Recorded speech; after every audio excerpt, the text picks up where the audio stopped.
going to the edge of wanting to end it made me look at the world differently. I feel like we're just not allowed to say real ass shit. Like, oh, I'm sorry, this might trigger you, but I had considered being trans. really? I just hated myself, and I didn't realize it up until I got to rock bottom and I had to confront what was really there. We've been growing together. She was able to comfort my feminine. I was able to Soften my masculine. It was actually beautiful. The more I felt useless, the more I didn't want to be here. That night I was going to do it. I don't want people to go through what I went through. Women want to be served and worshipped. Deep down, men want to serve and worship women. Men are happiest when they know that they're contributing to society. That's it. The most courageous thing you can do is learn how to love yourself. We're telling people this is good, this is bad, this is right, this is wrong, and then we get so disconnected from our intuition. How can he trust me if I don't even trust myself? My grandpa leaving his parents in North Korea, never seeing them again. He didn't have time to think about gratitude and love. Yeah, but look what the fuck happens. Like, my friend fucking self-deleted. What does that say about social media and life in general? So outside. It connects. It does connect. Okay, now I need to hear. I need to fucking hear this shit. Like the N-word. So, hey, Jet, thanks for coming on, hanging out with us. Mm-hmm. How you guys doing? Thanks for having me. Yeah, doing good. Cool. Doing good. So, for those who don't know what this podcast is, you might be tuning in for the first time. This podcast is called I Love You Naked. And the intention is to to spread love. That's like, ultimately that's the goal, is to add more love into the world. There's just so much discord and dividing or division in the world. And I just feel a lot of pain when I see people just walking down the street. I feel pain everywhere all the time. And, I started to feel like no one was doing anything about it. Mm-hmm. And so this is my attempt to just add to that, pool of love, if you will, in hopes that it spreads. Admirable. Thanks. Admirable that you took action. Oh yeah. Cool. Yeah. Appreciate it. Yeah. Oh, we didn't watch that video that you're talking about. Okay. So it was, talking about spreading love. There was this video that, it was a clip that I posted from a previous podcast that I did.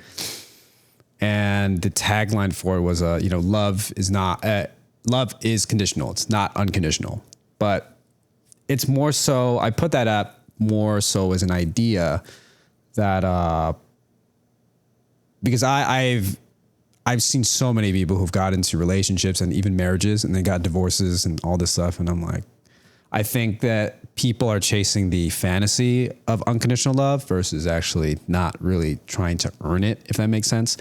And I think I got till this day, I'm still getting a lot of heat from it. Mm-hmm. And, like what are people saying? People saying like, they're like, oh, this isn't really thought out, or this is,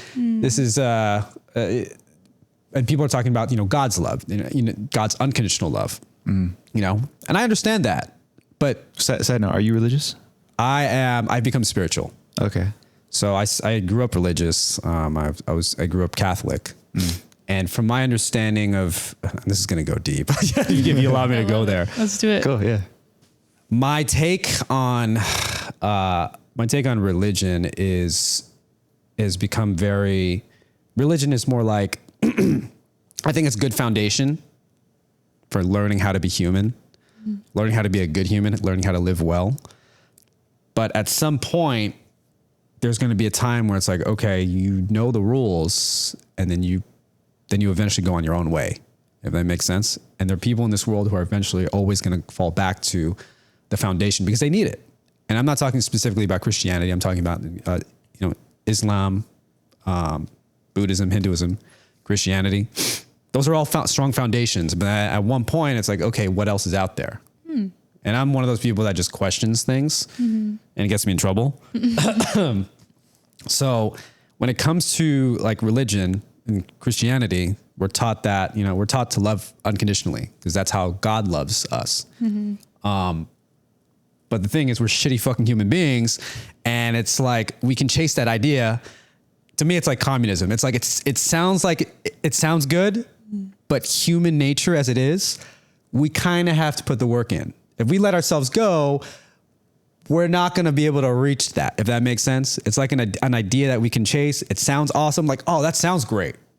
But the reality is, can we meet that idea ourselves? Kind of, if that makes sense. And I've been getting like heat on that post because I'm putting it out there, but maybe I put it out there to because I'm still trying to figure that out. Right. And you're trying to figure out what exactly? I'm still trying to learn that. I'm still trying to learn unconditional love. If that makes sense. Yeah. But that goes to show that I'm not fucking perfect. Yeah. You know what I'm saying? So I'm still trying to understand it. Like I get it from I'm getting some heat. Like yo, like yeah, but once you have a kid, then you understand it. Okay, I get that. You know, like I love my dog unconditionally. When it comes to humans, it's a different story. Yeah. So what specifically did you say in the video? Because I didn't see it, and I'm not sure people know it. I basically said something along the lines. Should we just play it? Yeah, let's just play it. Yeah, fuck it. Oh, love is not unconditional? Yeah, love is not Okay. Church talks about this in like Music Soul Child. What was the name of that song? Don't Change. We'll talk about the idea of unconditional love. That shit is such a farce. That's the shit that'll ruin relationships and marriages because like, oh, okay, so you're gonna love me even when I'm just like not doing shit. I'm gonna be a lazy fuck. Like that doesn't fucking work in a healthy relationship. You have to put in the fucking work. Love is not unconditional. It's conditional. And women know this too. Quality women are gonna know that if they're gonna be in a relationship, they're going to choose a partner that understands the idea that Everything's conditional. Okay. So it created a big discussion, basically. I think I had something to say about it too. You did, yeah. So are you saying today now that you still believe that love is conditional? I believe it's conditional in certain cases. Okay. And I think that unconditional love with a partner, and I'm not talking like from parent to child, in a general sense, I think that it has to be earned. Unconditional love has to be earned from partner to partner. And how do you earn it?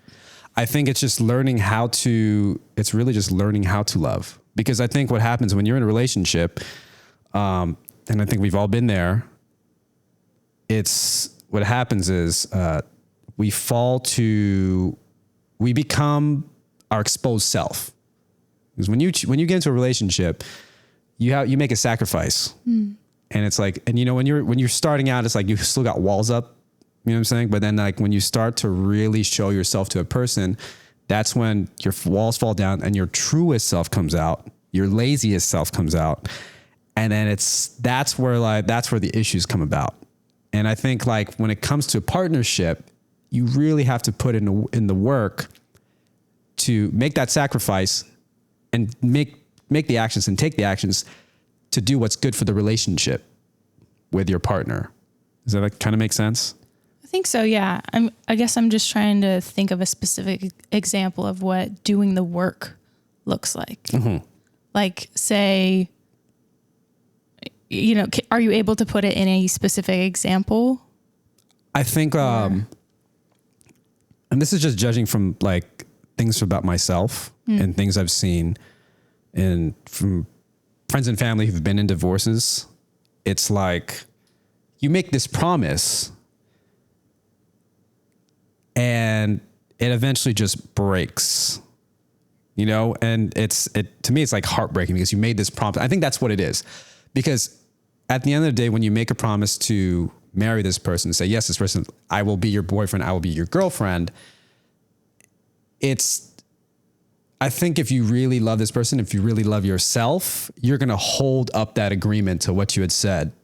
And I've seen marriages that have ended in a year, 10 years. It's hard. I get it. But you made a sacrifice to stick to that love. And I see. Does that kind of make sense? Right. So you're kind of just saying you have to stick through it even when it gets hard. I have so much to say about this. Yeah. Can't wait. Go ahead. I'm just trying to understand it, but I think I get it. Yeah. So my ideas of love and God and relationships and masculine and feminine, Let's go there. they have all changed over time. What I believe. And first So we first started talking about love. I guess I'll talk about that first. Is that I believe love is unconditional love. To me, is ironic because I think love already is unconditional. Right. I just think a lot of people aren't experiencing love like at all. Yeah. Because so much of love today is conditional. Or, you know, so it's like it muddies what love even is.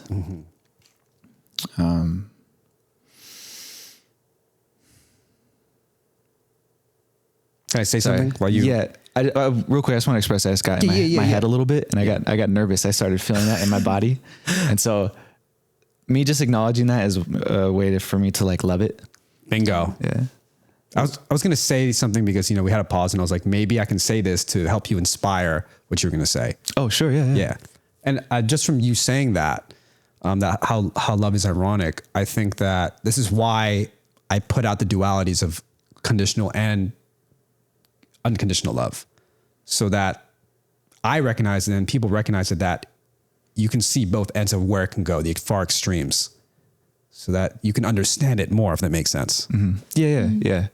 And so like, I do agree. There's unconditional love and conditional love. Yeah. It's just a way to like help understand it more. Right. But the love that I believe in is the same. When I'm expressing my love for the world, let me step back. Yeah. Cause I need to find God first. Which I used to never believe in God. Wow. Well, actually, no, I did. I grew up, I grew up religious. You see my tattoo? It says God is love. I think so. across my Yeah. chest. I've seen it. I've seen you half naked. So I originally believed in God, and then I was like, wait, God isn't real. And a lot of this stuff doesn't make sense to me. And then I did mushrooms, and then I discovered this connection. And some people might call it, the universe. Right. I guess that's my definition for God now, is like kind of an encapsulation of everything that exists. So, and according to my definition, you're God. Yeah. I'm God. We're all God together. Yeah. And so the way I see God is like the way I see my body. It's like, you know, this hand is you and this hand is me. And it's like, you know, let's say we're fighting over something. It's like, really, we're just fighting ourselves. That's it. I'm just waiting for him to get comfortable with me. I'm waiting for him to love me unconditionally. He's getting there. He's curious. Learning what it is. He's looking at you so intently. No. There you go. That's what it is. So yeah, that to me, that's love is loving other people is loving yourself. Yeah. Dishonoring someone else is dishonoring yourself. Like the way you treat the world is the way you treat yourself. If you see the entire world as God or as a single body. Yeah. And you know, it's like your organs fighting against each other. It's just like, it doesn't serve the whole. And I think that's what a lot of people are doing is, we kind of are in this illusion of separation. And, You freaked out when I did that. You were saying? Okay. yeah. And so like, I just think that we're all really one. Yeah. And I think science is coming closer to proving that, and different just areas. That's just becoming, so true for me that's my belief. Did you want to say something about that? No, I agree with it. Oh, cool. Yeah. Yeah. And did you want to say something No, you about can that? keep going. I just was going to say something else. Yeah, please do. I mean, it might take the conversation. That's okay. The other thing I was going to say was talk about masculine and feminine, but we can get to that later. Okay, cool. Yeah. So you were saying that there's been like debate over this video that you posted. Yes. And I was curious how that made you feel, like all of the different opinions being thrown your way and maybe the judgments about what you said. Like how's that affected you? At the core, I think what it does is it just helps me understand the idea more. Does it like trigger me or anything? Not really. It helps me understand human beings more with the way they respond. And I think at the end of the day, my core beliefs still stand. because, and just, even just from talking to you about this, when you talk about love as like Optimus Prime, we all are one kind of thing. You think about, you look at life, unconditional love, conditional love, and then you have the center point. It's almost like God and the devil, and there's a center point. In reality, that is all one. It's like yin and yang. You know, it's like that's all one too. So I think what it does when I have these discussions, or when we have these discussions, we really just start to look at things from the bigger picture, if that makes sense. And that's love too. From the bigger picture, and I'm sorry, from the bigger picture of seeing things from both angles. Yeah. Yeah, that's cool. That's cool that you received it that way.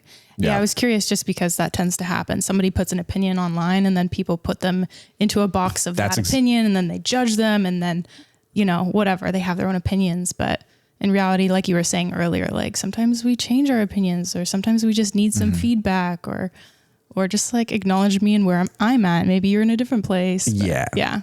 That's cool that you're doing well with all that. Yeah. Oh, thank you. And I think that's what it is. Because I'm someone who sees things from a zoomed out perspective, and most people don't see it that way. So they, as you said, it's like they take it from their bias, whatever that may be, and they'll judge you for it. But that's just how humans are. Yeah. And I think when we take the time to listen to each other and just be open to a different perspective, doesn't mean you have to agree with it. It's just like, just to understand another person. I don't know, it just helps you to have empathy. And yeah, the more perspectives that I've collected over my years, the easier it is for me to empathize with someone and connect and relate, and, you know, kind of make a bridge to like a solution. Yeah. I think there's always a bridge to a solution on both sides of everything. I think so. It's just most people see like, this is my view, this is right, your view is wrong, this is my view and I'm right and your view is wrong. But it's like, hey, we both got preferences, we both got things that are important to us. Like, how can we, like, when you start to ask the question, how can we make both of this work together to where you're getting what you want, I'm getting what I want, then our minds start thinking creatively, and we can actually create those bridges. And that's love. Yeah. It's like, I genuinely want what's best for you just as much as I want what's best for me. Yes. Because you are me, I am you. And Yeah. We all are one. To me, that's love. Yeah. Loving the reality and the acceptance of things. Yeah. Cool. Yeah. That's funny. I remember you said that you wanted to talk about that post more, because I didn't understand what you were saying either in that other one. So it's cool that you have that perspective. Yeah, the core hasn't changed, but at the same time, you have to know both sides. That's the way I see it. Where did you learn this for yourself? Like, along your journey, what opened your eyes to this perspective? I think being canceled. Yeah. Ideations of suicide. I think when you go to that edge, because I don't know if you guys know, but you know, last year I kind of just opened up about everything that I was going through, and I think that going to the edge of just wanting to end it, that put me in a perspective of like, okay, it made me look at the world a lot more differently, because I just saw how polarizing the world was and how it affected me personally, from friends, family. And it made me ask the question, what's the fucking point? So with me choosing to stick around, it forced me to question, you know, what are we doing here? You know? And I think and we can talk about the masculine and the feminine, and the differences. That's another thing that I've looked into as well, because I feel like in this world, I feel like we're becoming overly emotional, and we're not really looking at things rationally. And because I've gone to that point of suicide, nobody has shit on me. What are you going to do? Like, I went there right now. I'm choosing to stick around. I don't fucking care what you think, you know, because I've already went to that point of like, oh, you know, that's the farthest you can go if you care too much about what people think about you. So, Really quick, are you comfortable sharing the story of being canceled? Because I'm not aware of that. And then yeah. how that led to that Oh. ideation of. Also real quick, I saw this thing on TikTok recently about using the S word, and how kids that aren't exposed to that at all don't usually think about it. Yeah. But the more that they hear about it, the more they start thinking about it themselves. So I want to talking code word, if that's okay. And I think I think I have to mute those too because YouTube doesn't like it. Yeah, I was thinking in my head I was going to say the word, and then I was like, I shouldn't say the word, but I shouldn't. I think just being responsible with where the message might be landing. Like I'm totally cool talking about that with you guys in private, you know. Yeah. But okay, if you want to keep it there. Yeah. I also have thoughts on that, but okay. You can share that too. Yeah. Oh yeah. Okay. Yeah, maybe just sharing the story of you being canceled and then how that led to a really dark place for you. Right. So I'll just say that in terms of, that's very interesting when you talk about the effect that could have on kids with the idea of suicide. But I think that's something that's affecting this world as well. I know. See, I know what you mean. Yeah, I know what you mean too. Yeah. It's like it's like giving it power in the same way that the N-word has power. Yeah. What it is, it's like, oh man, that's I think what canceled. No. You're allowed to. Here's the thing. We should be having these conversations. This is what I want to do. It's with love. Yeah, it's with love. We love people and we want to take care of both sides. So right. It's like, all do sides. you say it? Do you not? Yeah.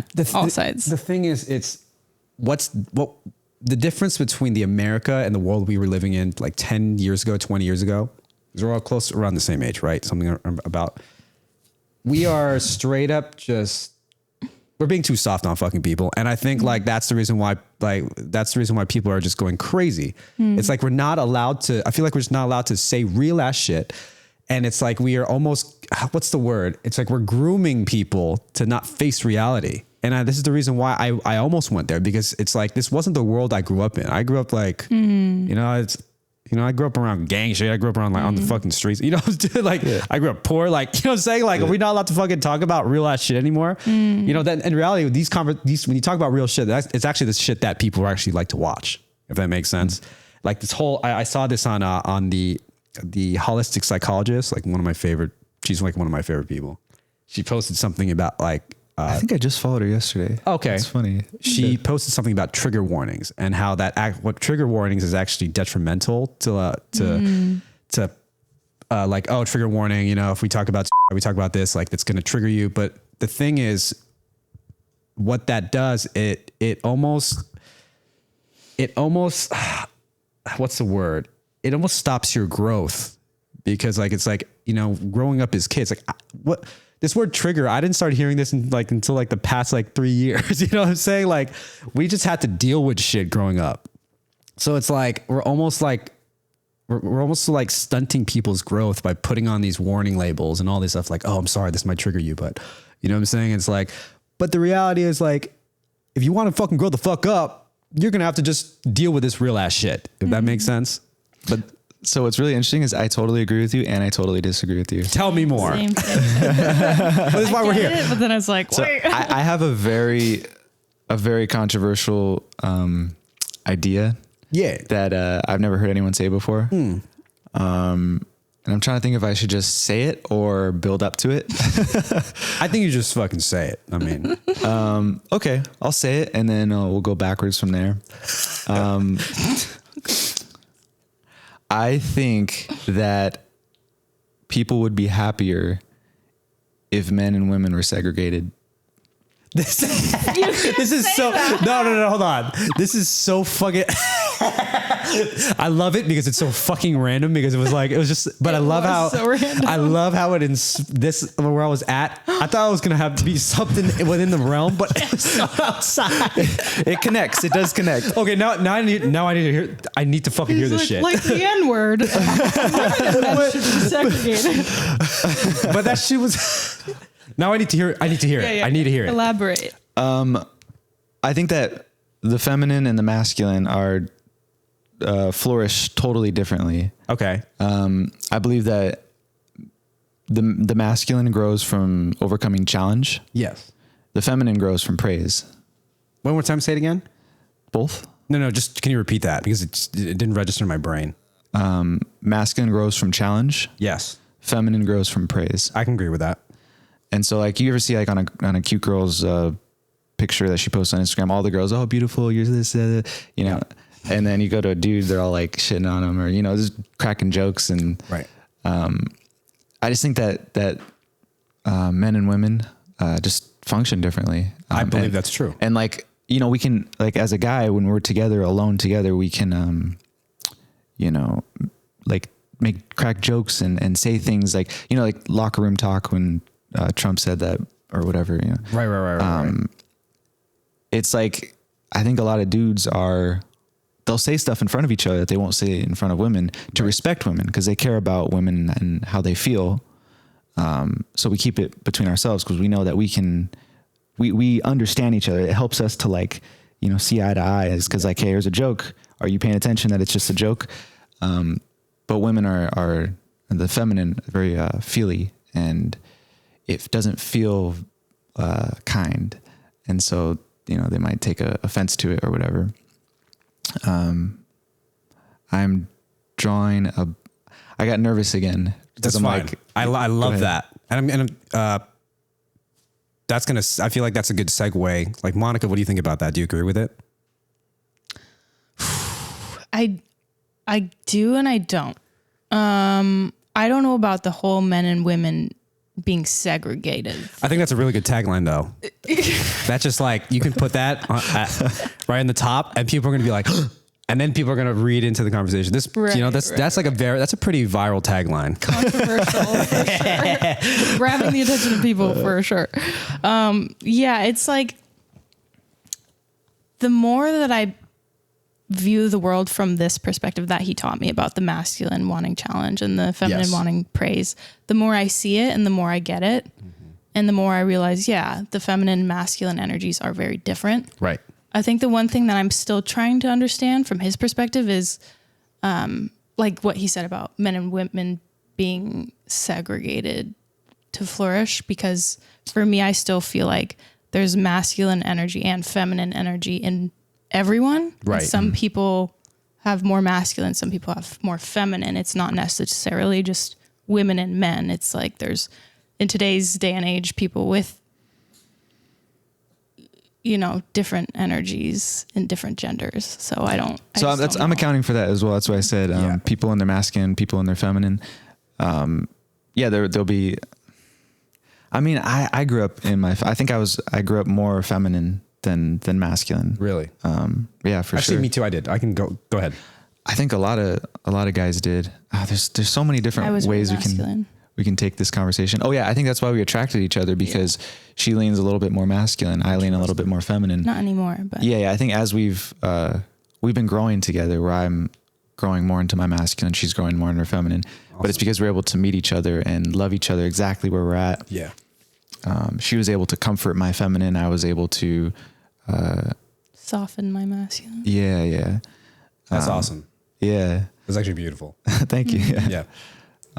There's so many ways I could take this conversation. We're talking about a lot here. Yeah, but it's just good shit. If you allow me to say something, I think, and this is something that, and we can go into genders and all these things and why I personally think some of that shit doesn't really work.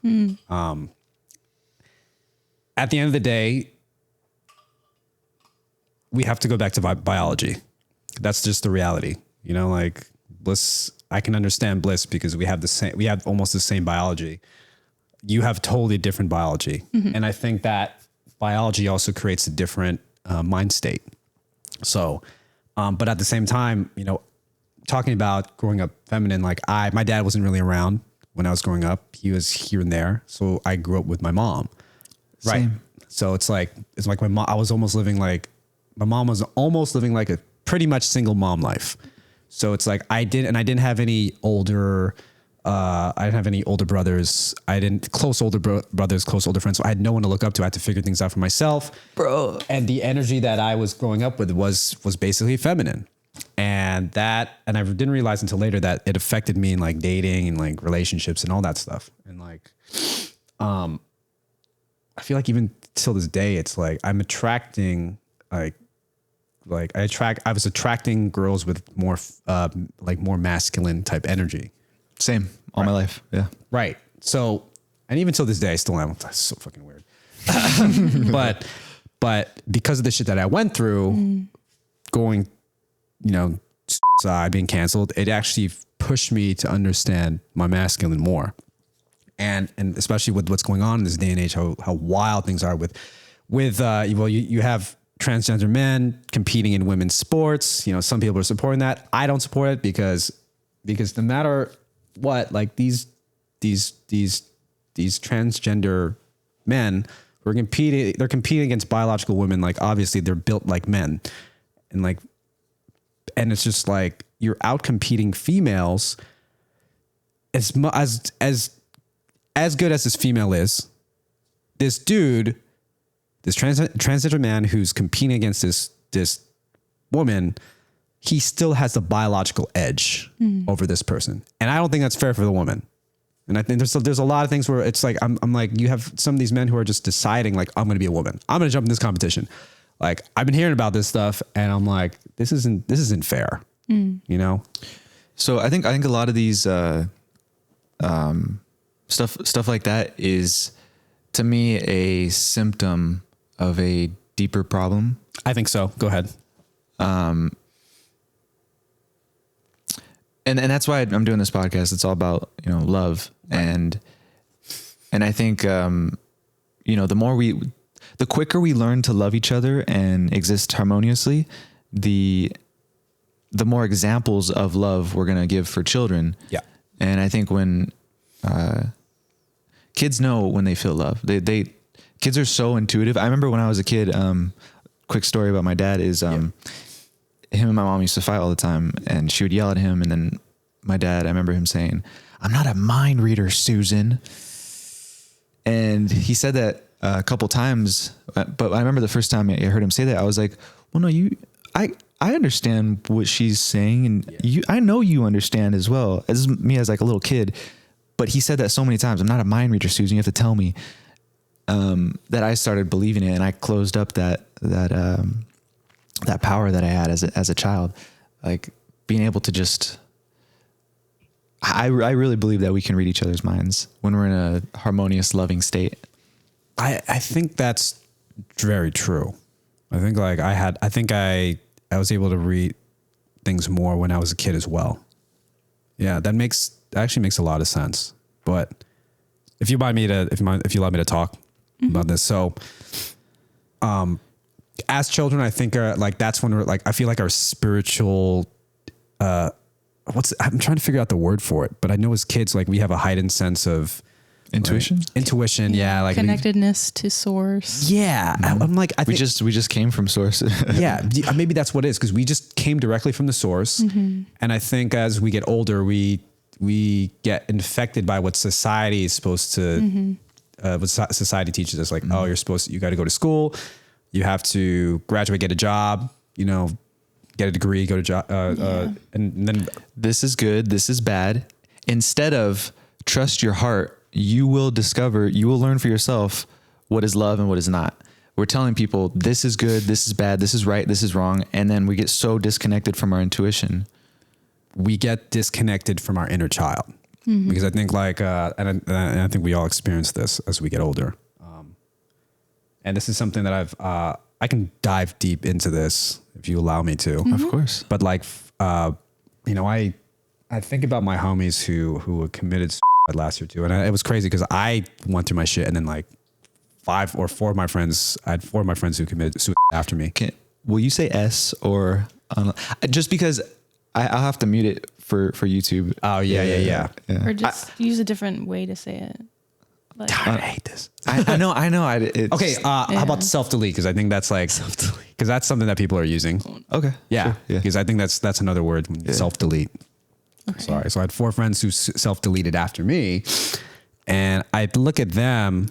So after you?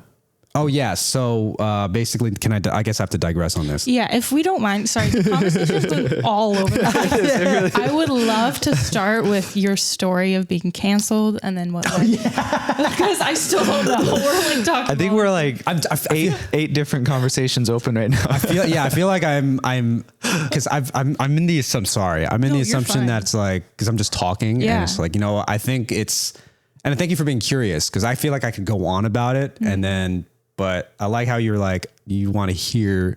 So I'm going to just basically say this short. I basically I had posted a note on my Instagram talking about everything that I went through. I was suppressing the feeling, and I'll talk about the feelings of it, the feelings of being canceled by my own community, my own dance community. And I can talk about that as well. Being in my relationship where it was just like, I felt like it wasn't serving me. I felt like I was serving the relationship more than anything. And in the business, I felt like it was the same thing. I felt like I was serving my partners more than I was serving me.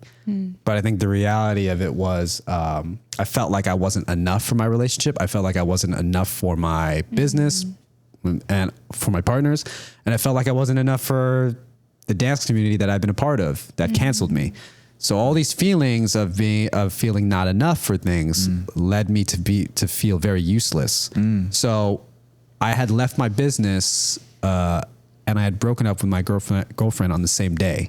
And like you made those decisions? I made those decisions. I made the decisions to do it because I just knew it wasn't right. But at the same time, like that night, I was going to do it because it was just, the stress was just so heavy.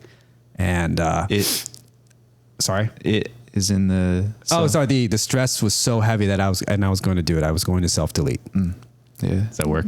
Yeah. I just want to clarify. That's what you... Yes. Yeah. Yes. So like you saying these things... You planned it out and everything, like it was going to happen kind of thing? It was more like it was an ideation. I was going to do it. I was just like, you know what, this is... And then, but I think what stopped me was just, I think what stopped me was like, oh man, like my roommate's going to have to deal with this. Like, like my mom's going to be so mad. Like, like things like that. I'm like, but then, I was pretty much depressed that whole year after that. And throughout that year, I started hearing my friends dropping off. Like 3 of my friends dropped off. And then I think what really did it for me was, if you're familiar with Twitch, he was a friend of mine too. And like literally when I posted my note of the things that I went through, literally a week later, Twitch self-deletes. Wow. Do I think he read it? Yes. I think he read it. Do I think it inspired him? I don't know. But it made me realize that me and Twitch were going through the same thing, but he chose to go and do it. Now, I think the difference between me and Twitch, and this, I feel like I talk about this on a podcast, is like Twitch, I think out of everybody, like I knew the Twitch before everybody knew who Twitch was. I mean, like Twitch was working with Ellen, doing all these things, but Twitch was like, dude, it was like me. Like he was a nerd. He was into like anime and comics, but the version of him that I saw in 2008 when I first met him was a completely different person. I almost felt like he was detached from his inner child. He was like, it's like his whole life was on the internet. He had a family, he had all these things, but it kind of made me question, like, why? Like, why'd you do it when you have such an awesome life? And I think what it kind of made me realize in the difference between me and him was I had breathing room. When I say breathing room, I didn't have that. My whole life wasn't on the internet. I could do whatever I want, but he did it. It's like he didn't have space to move, and that's a possibility of why he did. Do I? These are, like I said, these are things that I think about and possibilities. But the mere fact that he did it, and I knew him from 2008, totally different person, kind of validates that I could be right about things, if that makes sense. And this goes to this, and talking about the difference between masculine and feminine, like something that I've understood about myself is the more I felt useless, the more I didn't want to be here. The idea of the afterlife and the idea of like family and friends and all this stuff, like that it didn't matter. I almost went there. And that's something that made me look at life way differently. And this is why I'm here talking to you about the things that we're talking about, because I went to that extent, and not many people have, but it's like, because I'm back here. I choose to stay here. This is why I'm just like, I don't give a fuck. So I'm like, I'm gonna tell you how it is because I fucking went there. And it's not fun. Yeah. It's not a fun place to be. And this is why I think people should be open to hearing these things, even little kids, because I even have I've like, and I think that's what it is. Like these, especially with what's happening nowadays in social media, how we have so much information. You have this idea where people are posting their perfect life and all this, like, oh man, his life is so, or her life is so perfect. My life isn't like that. It's making me depressed, but look what the fuck happens. Like my friend fucking self-deleted. Wow. What does that say about social media and life in general? You know what I'm saying? This is why I'm very about reality. And this is why I hate where we're at right now, because it's just too soft. I just really quick want to say thank you for sharing all this, because it really does feel like a breath of fresh air for me, even though it is, very heavy conversation, a heavy topic. Yeah. The fact that you're willing to share this with me and us just means so much, because like you're saying, people don't talk about it. And I really feel the human craving this kind of conversation, the human, species craving this kind of thing. And it takes a lot of courage to simply talk about it. One, to go through it and pull yourself out of it, and then to talk about it is so brave and so courageous. And it really shows, really appreciate it, how much you care as well. Yeah. I appreciate that. I do care. Yeah. Because I think what it is, I don't want people to go through what I went through. And I think that's the biggest thing. It's, or like if there are people on the edge, it's like, hey dude, there's a lot of people that are going to miss you if you go that way. I think sometimes just like knowing that someone's going through what you're going through as well is comforting. Like when you're in that place and it just feels like you're alone, you have no one to go to, no one to talk to, no one to relate to. Yeah. I'd bet that you've saved some lives out there just by sharing yourself, because people were able to relate to you. It's like, oh, I'm not alone. I'm not alone. I'm not the only one going through this. There's not something wrong with me personally. Right. Yeah. Yeah, I wish I had someone there for me during my darkest times. And so that's what inspires me to have these conversations. Right. And yeah, that's the whole reason why I wanted to do this podcast, is like to have people share themselves vulnerably to let other people know, hey, I'm like, you just remembered. Yeah. No, seriously. I always forget why I'm doing this. And I think that's important. I think we, like, and as going back to like our earlier part of the conversation, how I choose to see things from a zoomed out perspective. It's like we do things for ourselves, but then what serves us, you're also doing it for other people. Yeah. When you heal yourself, you heal the world. Really. That's basically it. Yeah. That's why it really is the most courageous thing you can do, is learn how to love yourself, in my opinion. The bravest thing, the hardest thing, and you do it for yourself, but you also do it for others. So it's, we believe it's selfish to put ourselves first, but in reality, it's the most selfless thing you can do, because everything in here, it's the same thing reflected out here. It's like, you learn to love this, you learn to love that, and then they feel that and they learn to love themselves, and it's just like, Can we talk about that? I agree 100%. And I want to talk about what that actually means to learn to love yourself, because maybe someone might not have experience with that or know what that actually means. So can you share your perspective on what that process has been like for you? Yeah, I'm also curious to hear yours. Okay. But yeah, for me, it's mainly just, I think I got to my rock bottom of being very depressed and wanting to self-delete because I just hated myself, and I didn't realize it up until I got to rock bottom and I had to confront what was really there. I just realized, like, I don't believe I can accomplish my dreams. I don't believe in myself at all. I don't love the way I look. I hate everything about my body. All that I'm focused on are the things that make me feel horrible. And I had to confront that and realize like, okay, why? I don't understand why I hate myself so much, but it's there. What can I do with it? And the only other option is to learn how to love myself. And so that came through years of practice of like, okay, how do I find a workout routine that I actually enjoy? How do I look at my face in the mirror and love what's actually there instead of hating the pimples and hating the wrinkles? It's like, how can I love the way my hair sits, the way my skin looks, the way my body looks? And how can I learn to love my ability to do this skill or whatever it is? How can I, it's just a feeling from going from negativity, self-judgment to a place of just viewing myself and the world around me from a lens of more positive lovingness, if that makes sense. Yeah. Yeah. What about you? I think one word that comes to my head in terms of your experience, even with mine, but I have to learn every day. I have to do it every day. It's just acceptance. It's just accepting. It became a point of like back then it was like, oh, I accept where I'm at right now. I accept my realities. But I think the more I'm here on this earth, it's more, I have to like accept every moment. Like, this is how it is, no matter how shitty it is, no matter how good it is. I have to accept that this is what I got. I have to deal with it.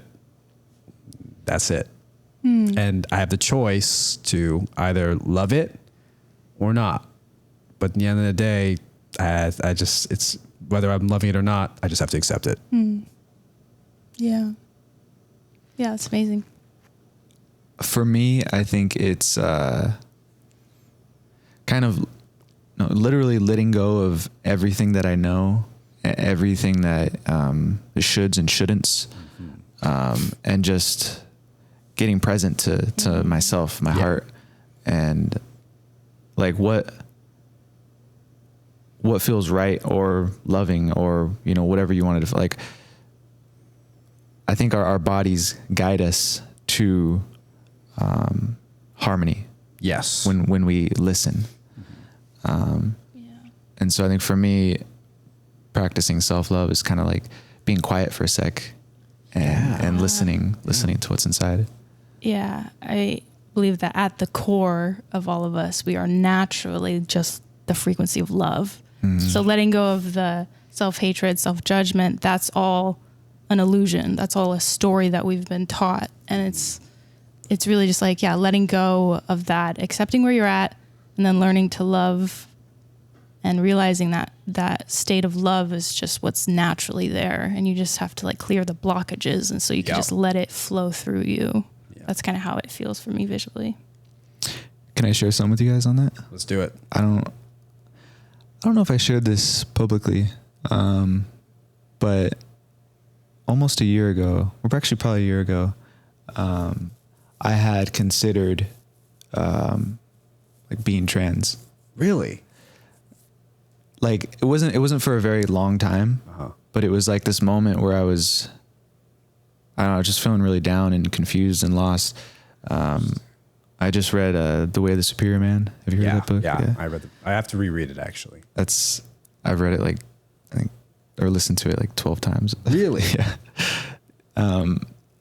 And so after I listened to that the first time, I just started feeling like worthless. Like I don't feel like a man. I just feel really feminine. Really? And I had like these vivid, scary dreams of being like locked. It was trippy. I wasn't thinking about this until I woke up and I pieced it together, but I had a dream that I was kidnapped and with a bunch of other kids. I was a kid. It was like the kids on the block got kidnapped by someone who I remember he like took us into like an abandoned Denny's, but on the outside it looked like Denny's, but on the inside it was like a torture thing or something. And anyone that tried to escape got like, someone like tried to climb out the air vent and he got his head cut off. And like, it was just this really vivid, scary dream. And I woke up from it just like just in this like panic. And then I quickly realized this feeling of like not feeling like a man. Whoa. And I just remember like looking in the mirror and just having this fear and not knowing what to do with it. Like I just felt stuck and trapped. And I looked in the mirror and I was like, all right, fine. Just whatever you want. You can have whatever you want. Just, I'm going to give it to you. Like, you don't want to be a man? Is this too uncomfortable for you? Like, there's that option of being a woman. And like, I just was looking at myself in the mirror and I just decided,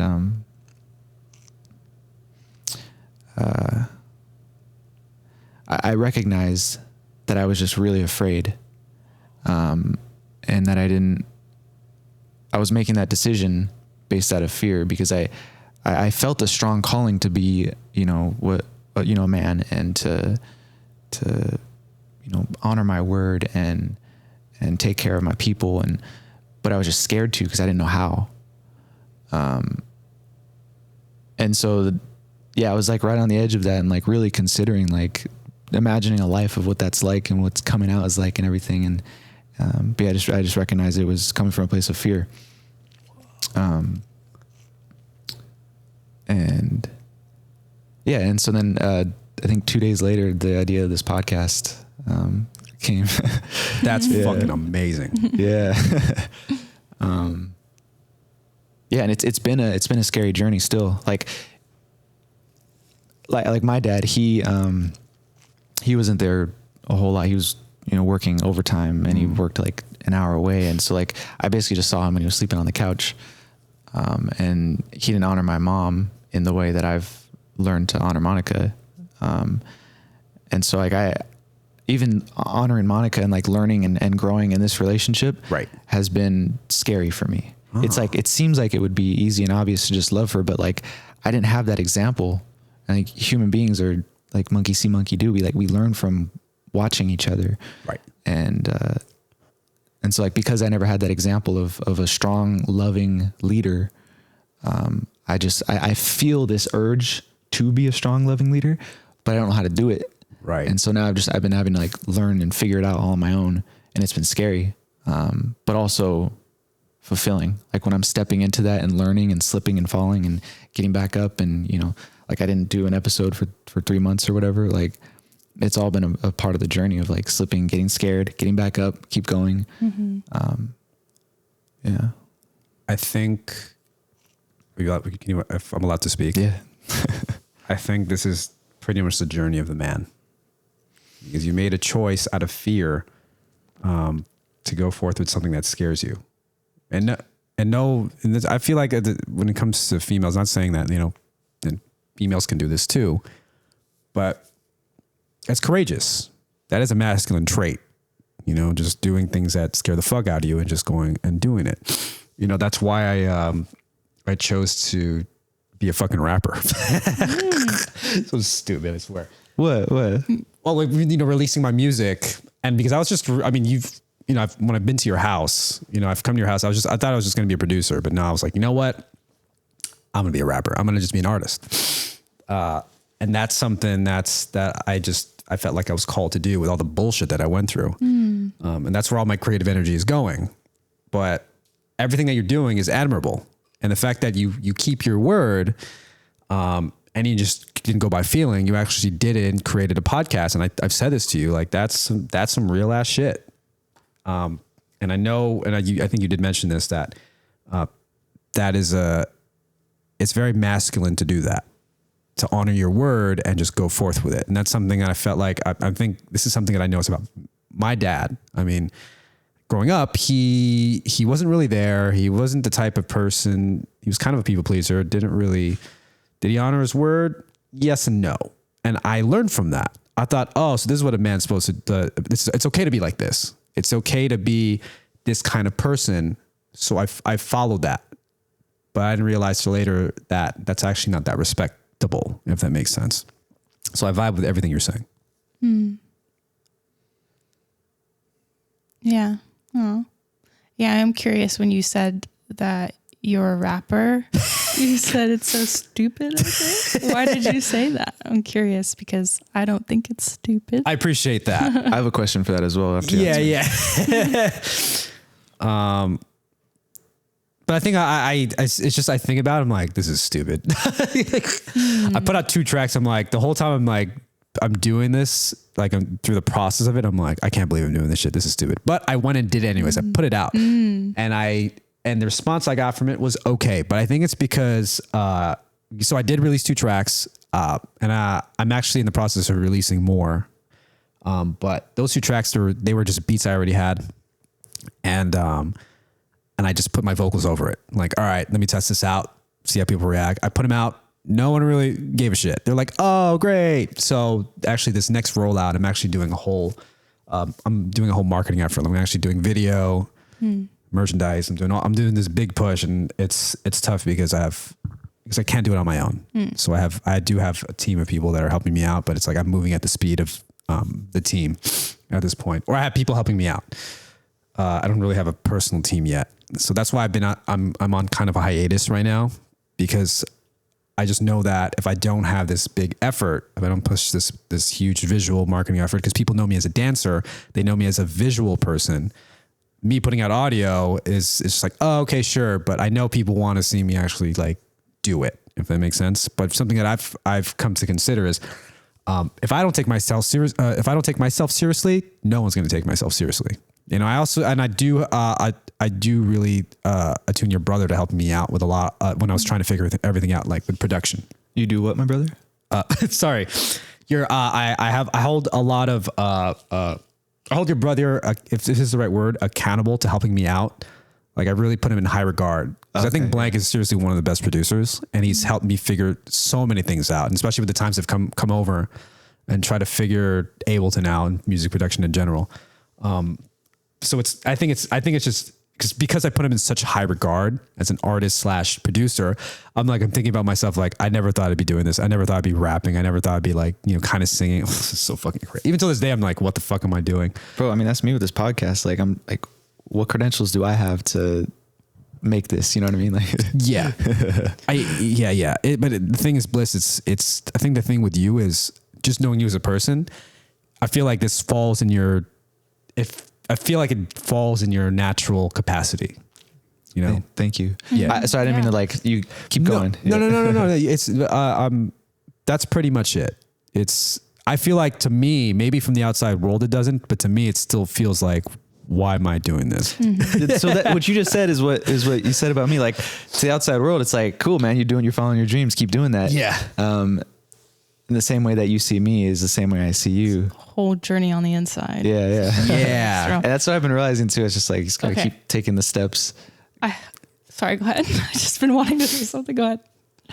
What was it about? Because I had a question about your calling.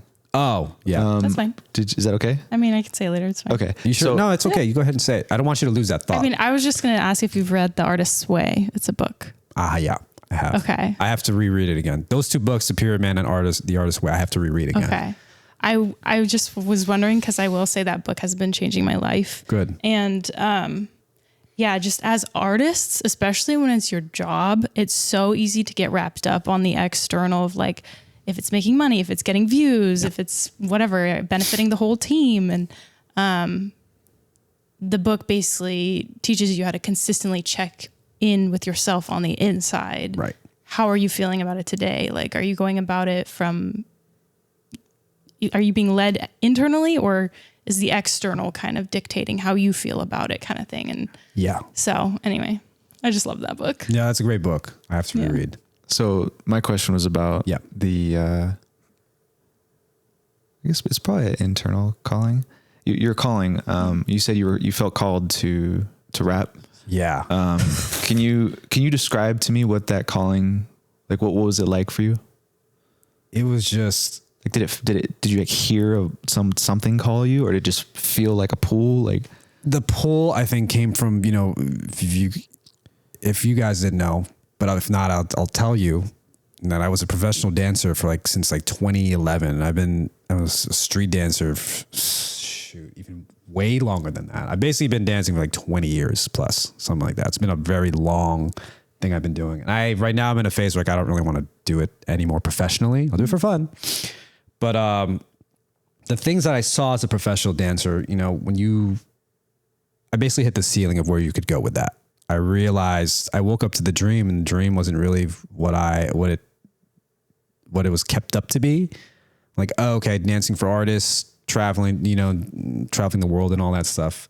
I realized that dancers are capped. If you're in the industry, when I say capped, it's you're always going to be at the mercy of the artist. You're always going to be at the mercy of the director. You're always going to be at the mercy of the music. So these thoughts were rolling in my head for like the past 10 years dancing professionally as I experienced it. And I saw how dancers were treated. I saw how we were treated. We're basically the reality is we're basically at the bottom of the totem pole in the art world, the professional arts industry. When it comes to actors, directors, musicians, all that stuff, we're like the lowest paid. We're basically treated like atmosphere. The dancers who are, did I put my hand over that? It's okay. Okay, cool. That might be an issue. Sorry. So for your next guest, just let them know, like, yeah, if you go wild, you know that the lens is right here. Yeah. So I basically, once again, I'm repeating myself. I saw the ceiling, and it's not fun. I think what really triggered me was, during the pandemic, that was another big wake up call, especially for a lot of people.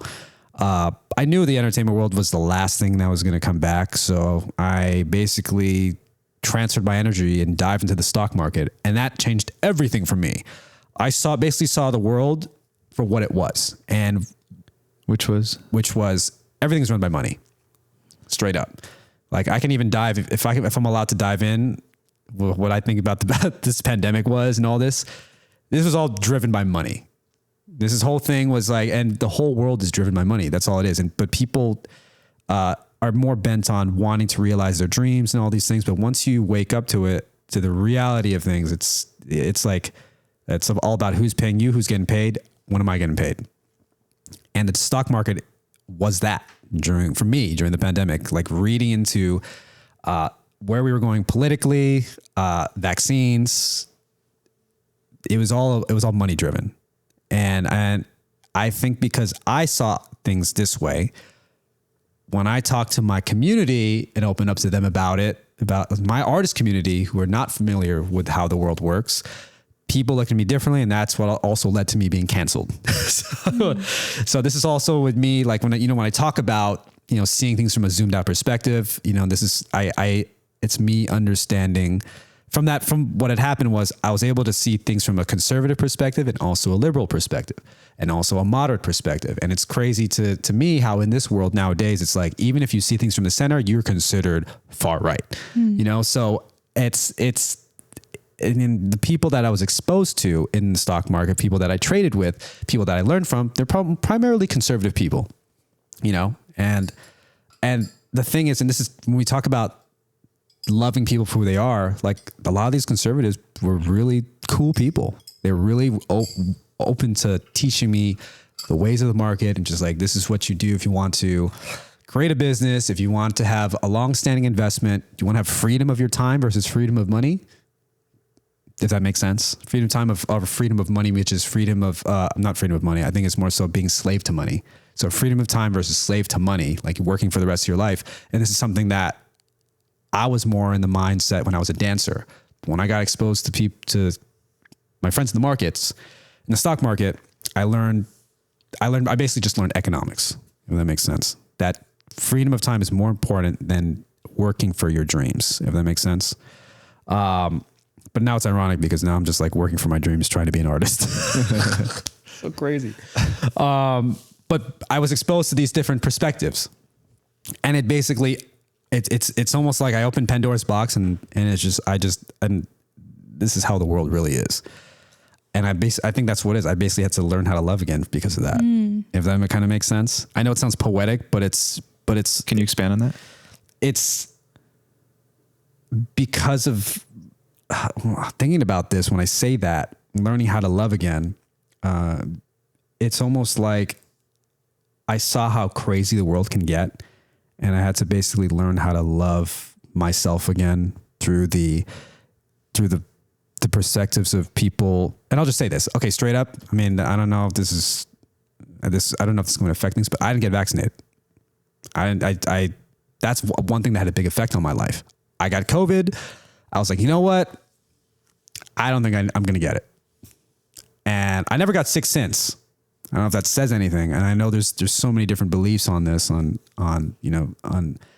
people got vaccinated or people who didn't, and I think people people like me who are considered the anti-vax. I'm not actually anti-vax. I just chose not to be vaccinated against COVID-19 because I got COVID. I saw it affected me. I think I'm good. I had my own family looking at me different for that time period. I basically almost got like canceled by my own family, not my immediate family, but like outside family. And with the choice I made, it's like I made a sacrifice for myself in a way where it's like, I'm going to honor my decision. I'm not going to let the extremities and my outer environment affect me. But at the same time, it definitely made my life harder. It's just, and I think being in the stock market also affected that too, because obviously I think, when I say obviously, maybe it's not obvious to you guys, but in the stock market, it's very obvious that the vaccines were treated as basically just a money mover. That's all it was. It's these companies. I know this is a totally different, I know where we're going with this is crazy. I'm just like, I don't need to dive into this as much, but I'll just say that I would be repeating myself. It was like these companies made a ton of money off this, and it's the people in the markets made money off this because they bet their money on these companies who are going to who basically deploy the vaccines. And a lot of these companies are owned by like 3 or 4 conglomerates, BlackRock, like State Street. It's so crazy how when you think about things, like everybody's moving in the way where it's like on a wave of emotion that the government's saying like, hey, you should do this, you should do this. But in reality, it's like these 4 conglomerates are the ones who are really moving the masses. And they're moving in a way where it's a selling point. And at the end of the day, that's what it is, right? We are moved completely on selling points. I feel like I dived too deep into this. No, I mean, it's all good.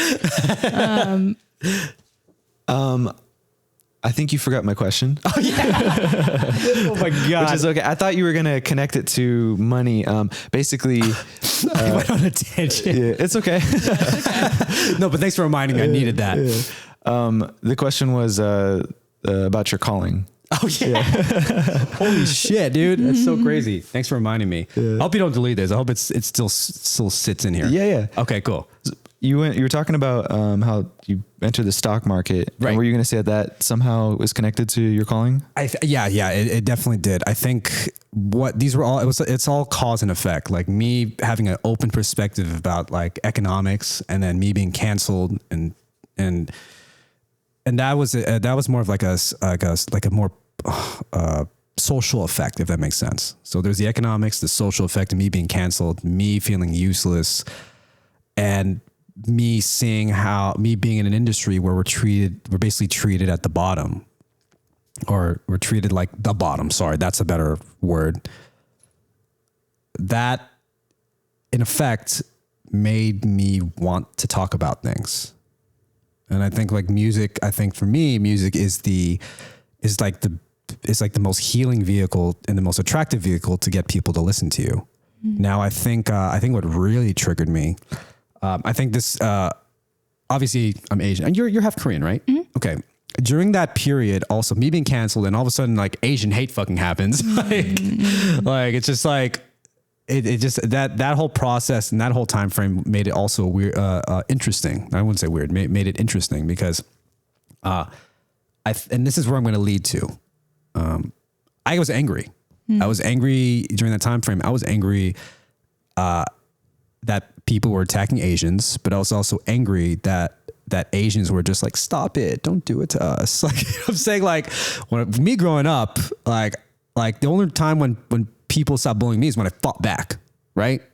So, and at that time frame, I learned how to fight too. Like, because in effect, I was like, I'm going to learn how to really fucking fight and say someone wants to fuck me up from my friends and family. I'm going to fucking do it.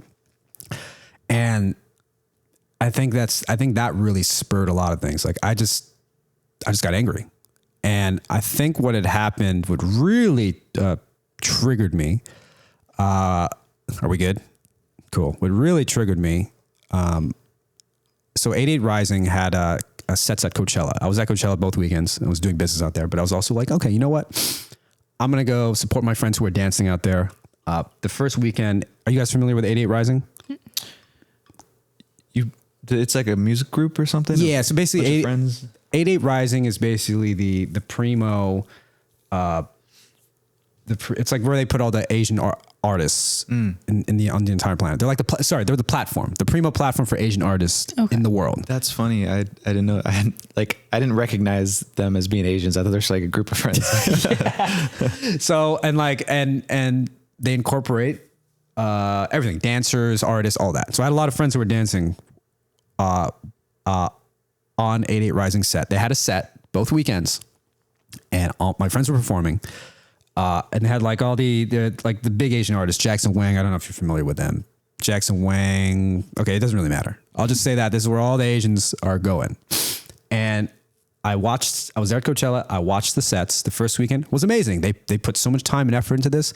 But then the second weekend was total shit. I was like, what the hell? This is night and day. What are you guys doing? Is this how we are to be represented as Asians? Especially with all the things that are happening with Asian hate and all this stuff. Like, it's like, I think what it did was, and I think what even added to it was the way they did the dancers for the second weekend was even worse. It was just like, you had all these artists coming in and out, and the dancers were just treated like a filler for the artists. It wasn't done intelligently. It wasn't done creatively. The first weekend was pretty amazing. And coming from a person who's a dancer and choreographer, like, I just know, and being in that position, being in that shitty position as a dancer, and like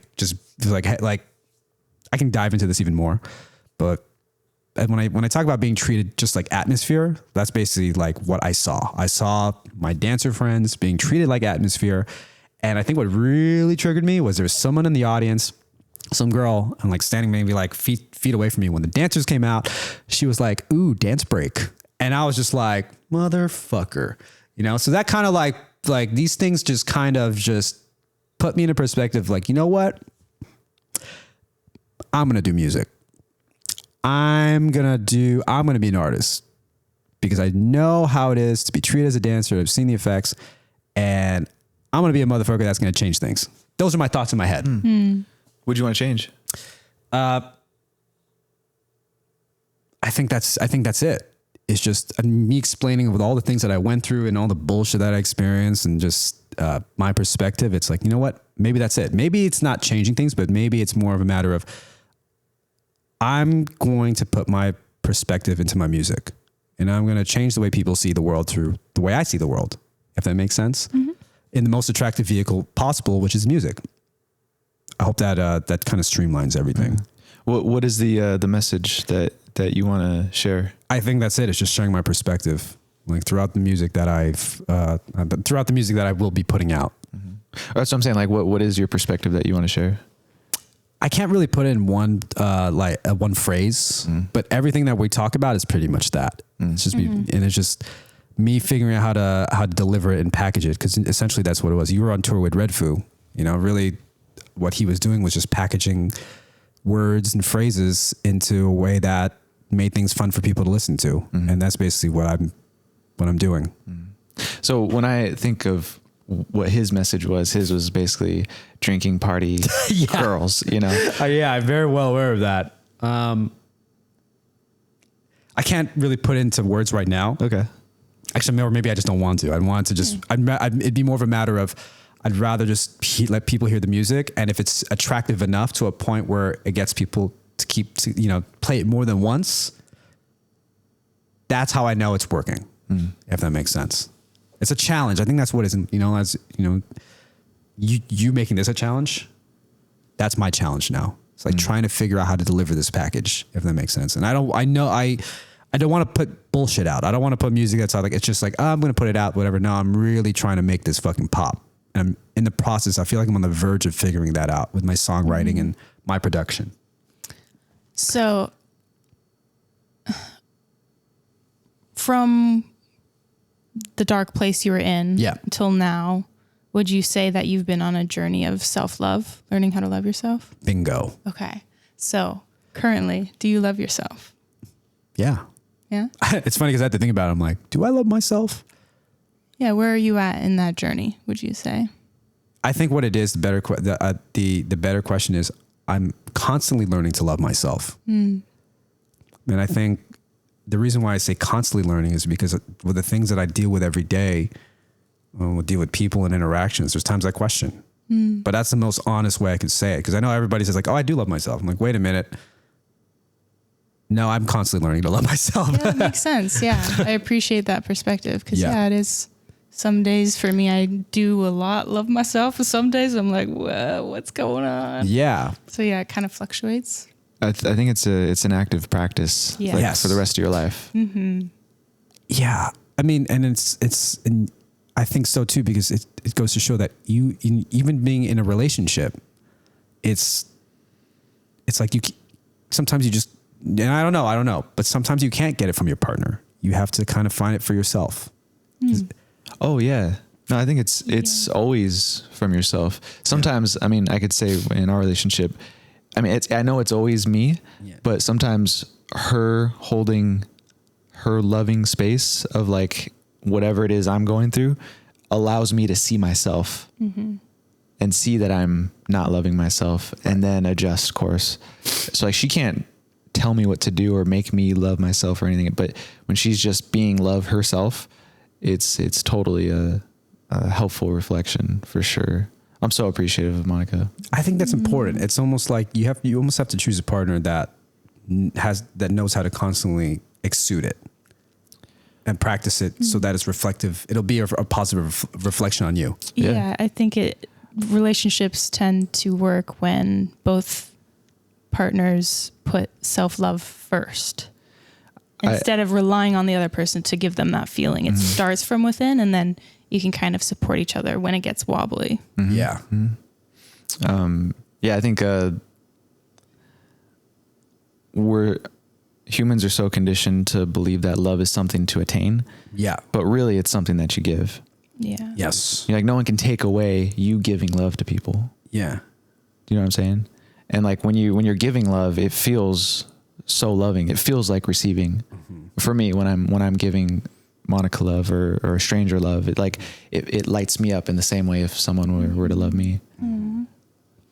Yeah, my first two relationships were not great because I personally was looking to them to fill me up instead of, now I recognize like, oh, it's me, but he supports me in the perfect way. So it's like, instead of depending on you, it's kind of just an added bonus that helps me in my journey. But it's like, yeah, it's all inside. That's awesome. I think that's fucking awesome. I think it's beautiful. You know, hope like one day I can experience that. Yeah, sure you will. Yeah. Yeah, I think that's really important. Thanks for sharing. Because that gives me hope. Yeah. Oh, that's the other thing. Yeah, I think most relationships are about like, what can I get instead of what can I give? Yeah. And I think truly the relationships that last the longest are like, I care about this person so much. What can I do to make them happy? What can I do to make them feel good, feel loved? Right. Whether it's like, you know, to the masculine or the feminine, you know, like if the masculine just wants to be acknowledged and be thanked, or the feminine just wants to be heard and held, or, you know, it's like whatever your person's flavor of love looks like, it's like, how can I give that to them and make them feel good? It's just like,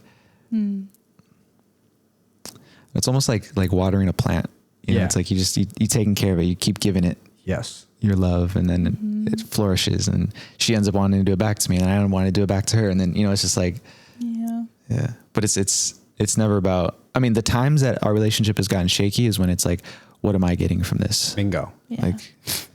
Yeah. My last ex, I remember giving my love and doing things for him because I cared about him. And he would always be like, do you want something in return? Like, why you just did this just because? Like, he couldn't wrap his head around it because he wasn't used to it.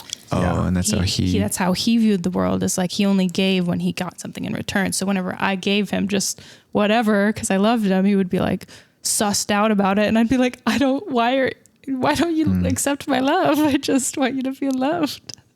But yeah, it is subconsciously what we're used to. So it's, so first of all, let me apologize because When I started talking about the stock market, I went like this way, and then you brought me back to like this is where we're here.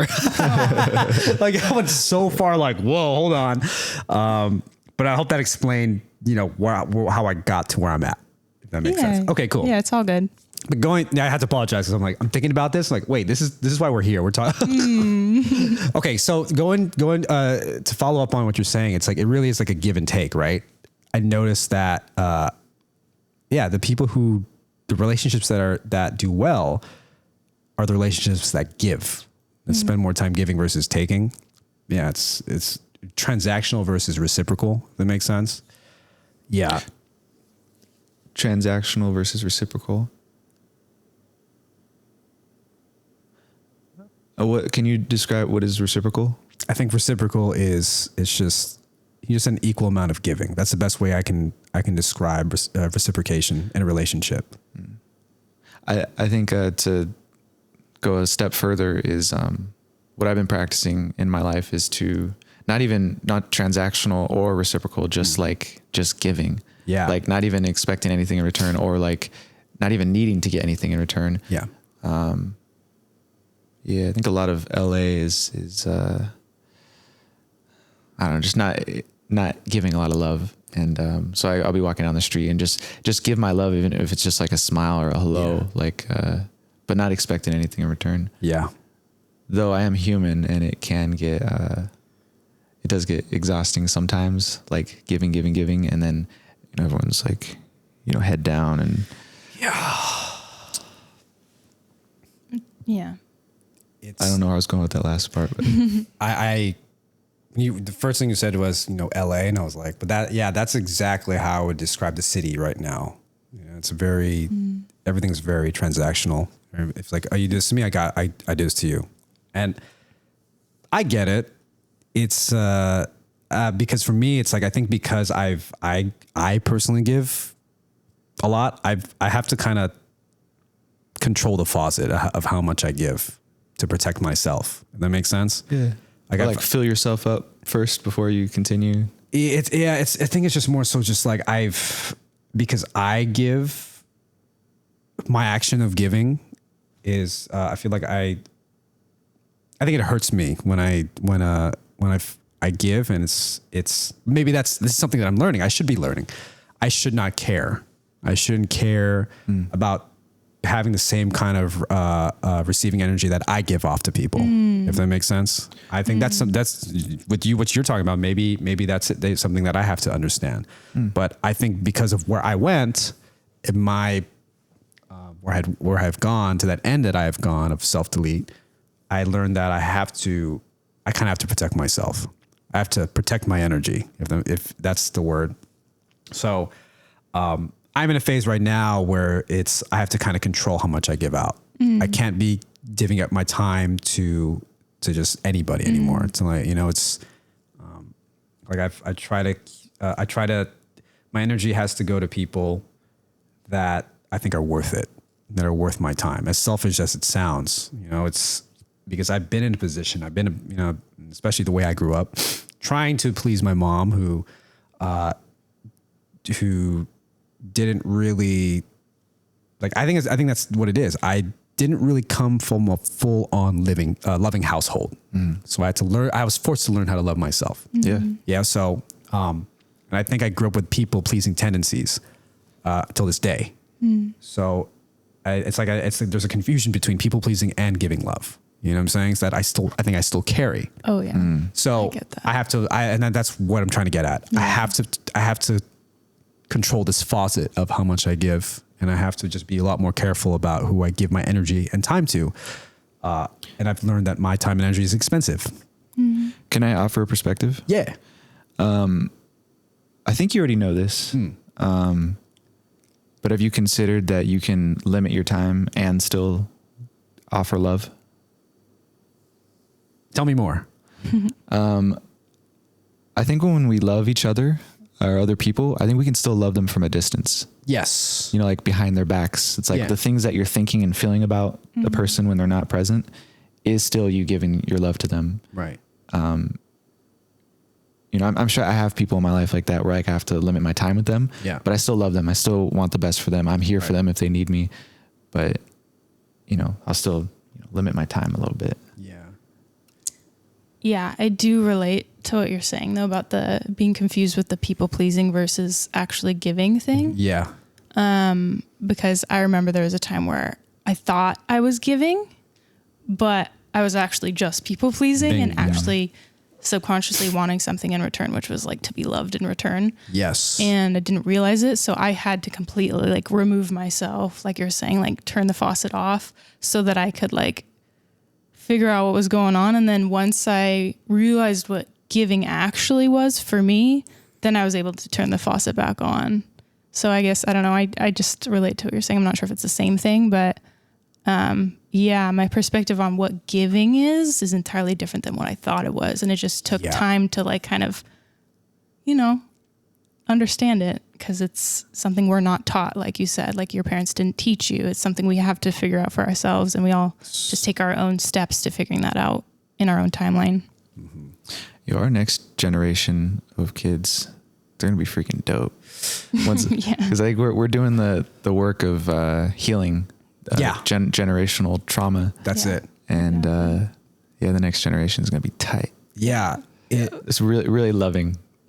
I think about these things, where if I have kids or when I have kids, I prefer to say when I have kids. It's like, I want to be sure I'm in a place where like, okay, I can really teach these motherfuckers like how to fucking live, like don't, but it's going to also be weird. It's like, it's finding that balance because I don't regret my growth. I don't regret my upbringing. It taught me a lot. It got me to where I'm at. But it's like, okay, now how do I teach these motherfuckers like how to live in a way where it's like, okay, like how is this going to work? But maybe going back to our conversation of maybe you just have to be the best example possible. And I think that's it. I want to be the best example possible before this motherfucker comes out. That's literally why I haven't felt ready for kids myself too. Yeah.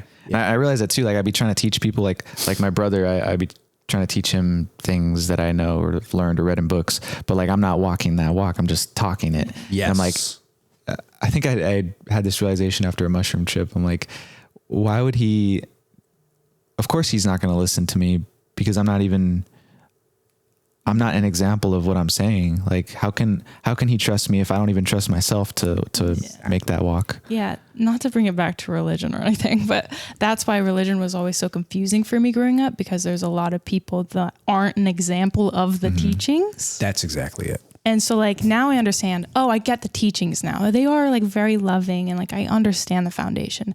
And now I understand why I was so confused. It's because people aren't living what they're preaching. And that's, related to we need leaders in this world, parents and just people in general to just lead by example. And so that's why it is really amazing that both of you in this generation are doing that. And yeah, it's just like, it's invaluable. It's the most important thing I think right now. So just appreciate you both. I have in my bio on all my socials, learning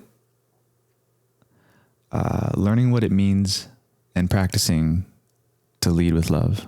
I think I flipped some of the words around, but yeah, I feel like that's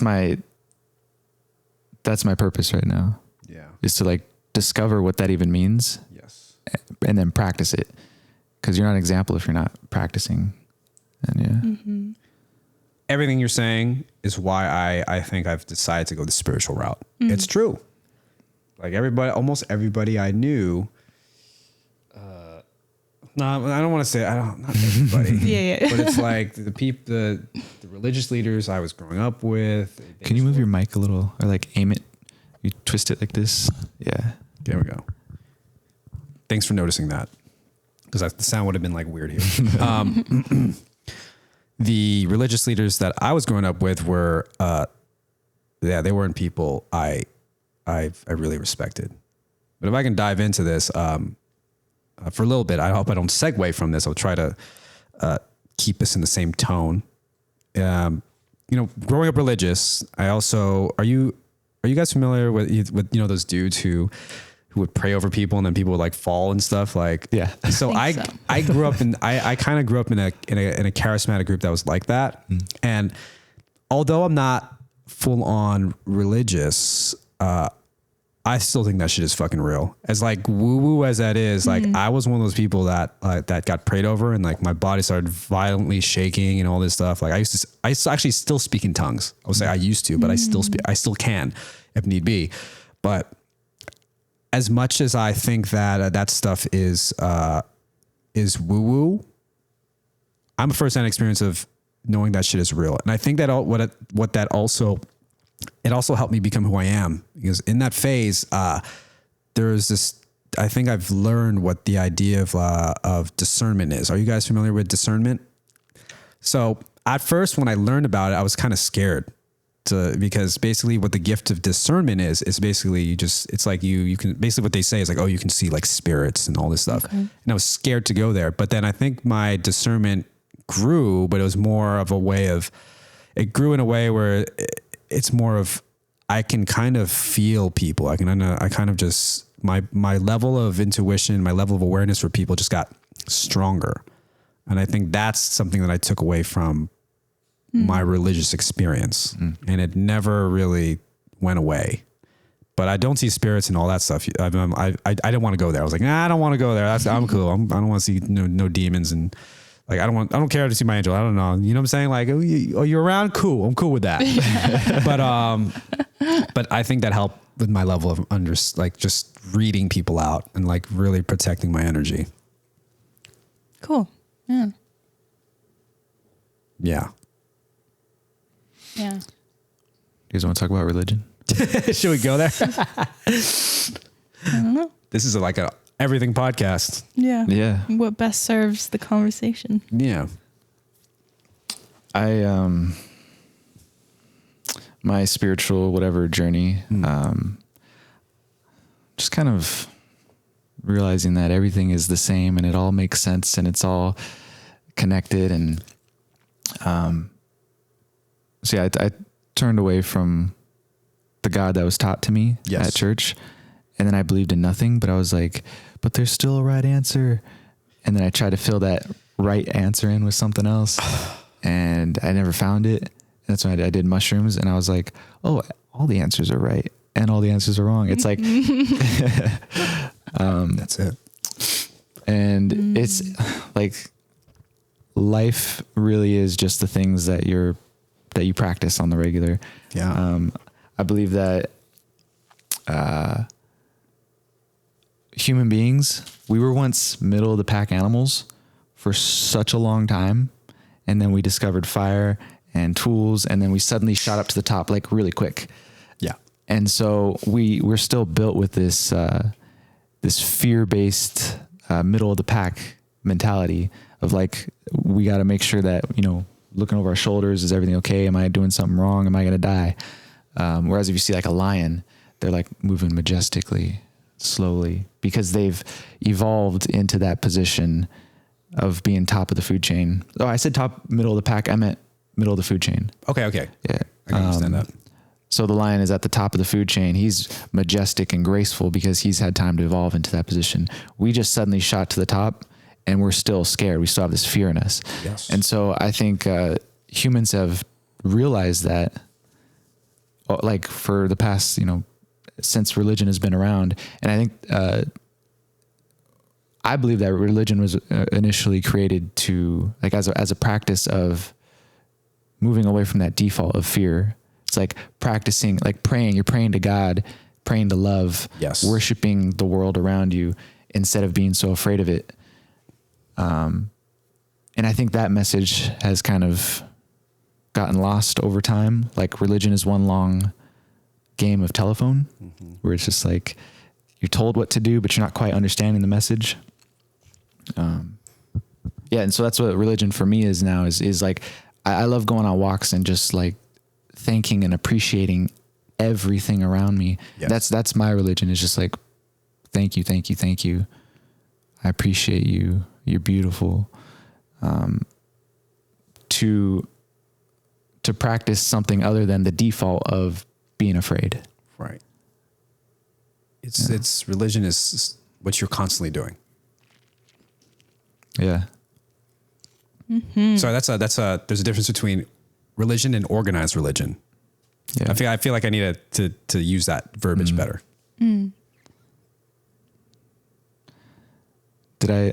Do you guys want to say anything about that? Yeah. Did I just go on a monologue? But everything that you're saying is pretty much true, because you know, organized religion has always been a game of telephone.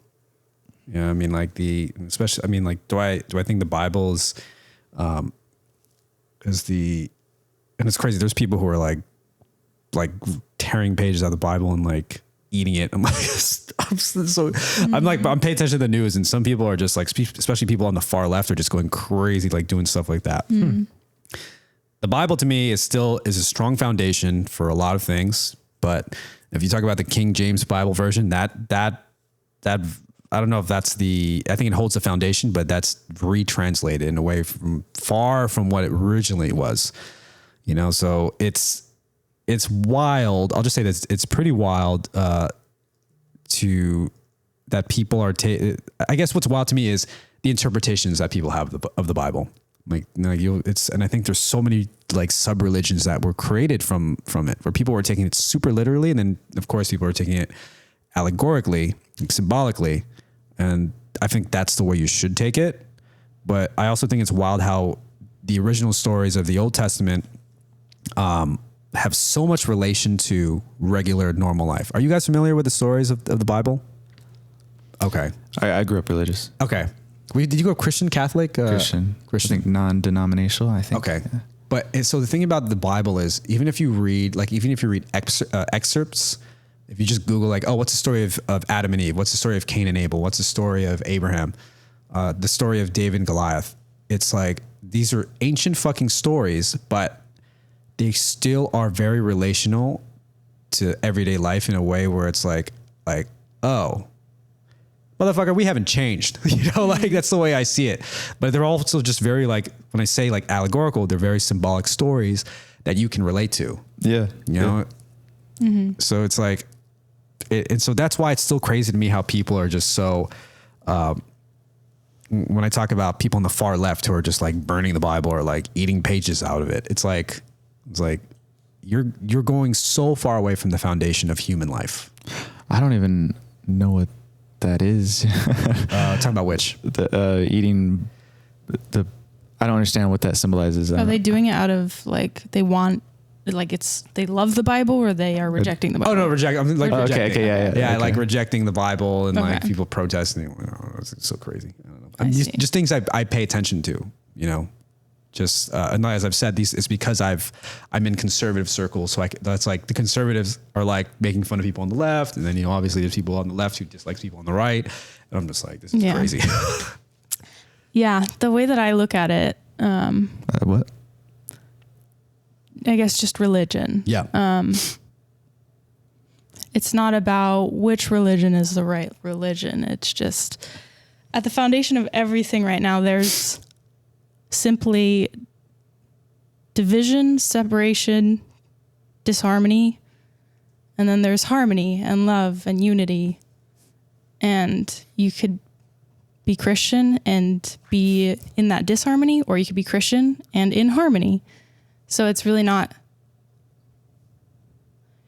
the way that you show up externally with a certain religion or a certain career or a certain lifestyle. That's not what's important. It's about how you show up internally and the energy that you project into the world. And that can show up in different ways externally in how you choose to show up in life. But we're all out here arguing about the external. Like, you're Christian, I hate you. You're Christian, I love you. Or like, you know, all these projections that we put out into the world because we're afraid and we're trying to find the harmony, but we just stay in the disharmony because we're afraid. But yeah, I don't know. I'm just kind of rambling now, but I like It's a valid ramble. Yeah. yeah, it's not really about like which religion is the right religion or what perspective of life is the right way of looking at life. I think that I have all sorts of friends and people in my life who have very different perspectives, who I love equally and who I see just like doing their best in life, trying to find the best option for them, and what's right for one person might be different for the next person. But it doesn't matter if two people choose different things. It's like, is it coming from a place of love? Then that's all that matters, you know? I really like what you said about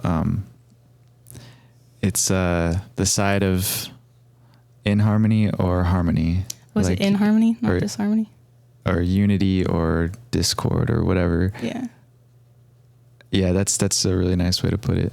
I really do think that that's like the answer to all our problems. Is like every problem is like we're seeing the humans as a human family. Like we're just one big giant family. Right.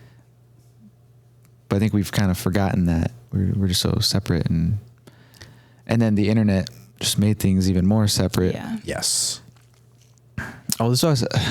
Can I talk about what I said earlier? Because I feel like that big thing that I said, and then I didn't really get a chance to explain myself. All right, that's how I felt. Is about men and women should be. Oh yeah. Or I'd like to go back to this actually. yeah. But if I can say something. Oh yeah.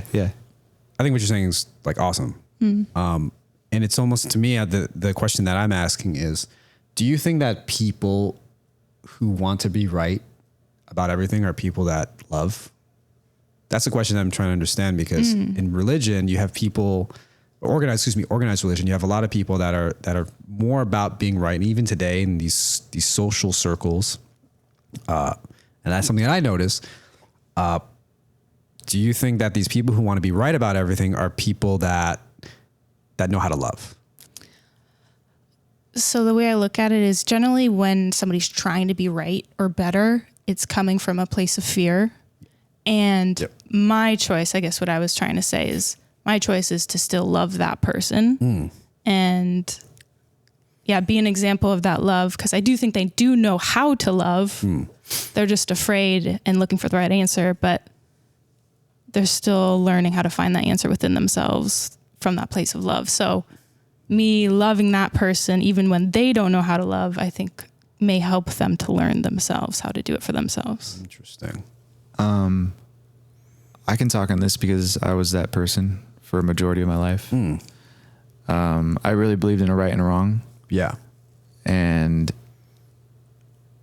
I think it was coming, like my intentions were good. My intentions were pure, and like, I'm looking for the answer that's going to help everyone. And Right. But because I was so like right or wrong, black and white about things, I think it closed me off to other perspectives.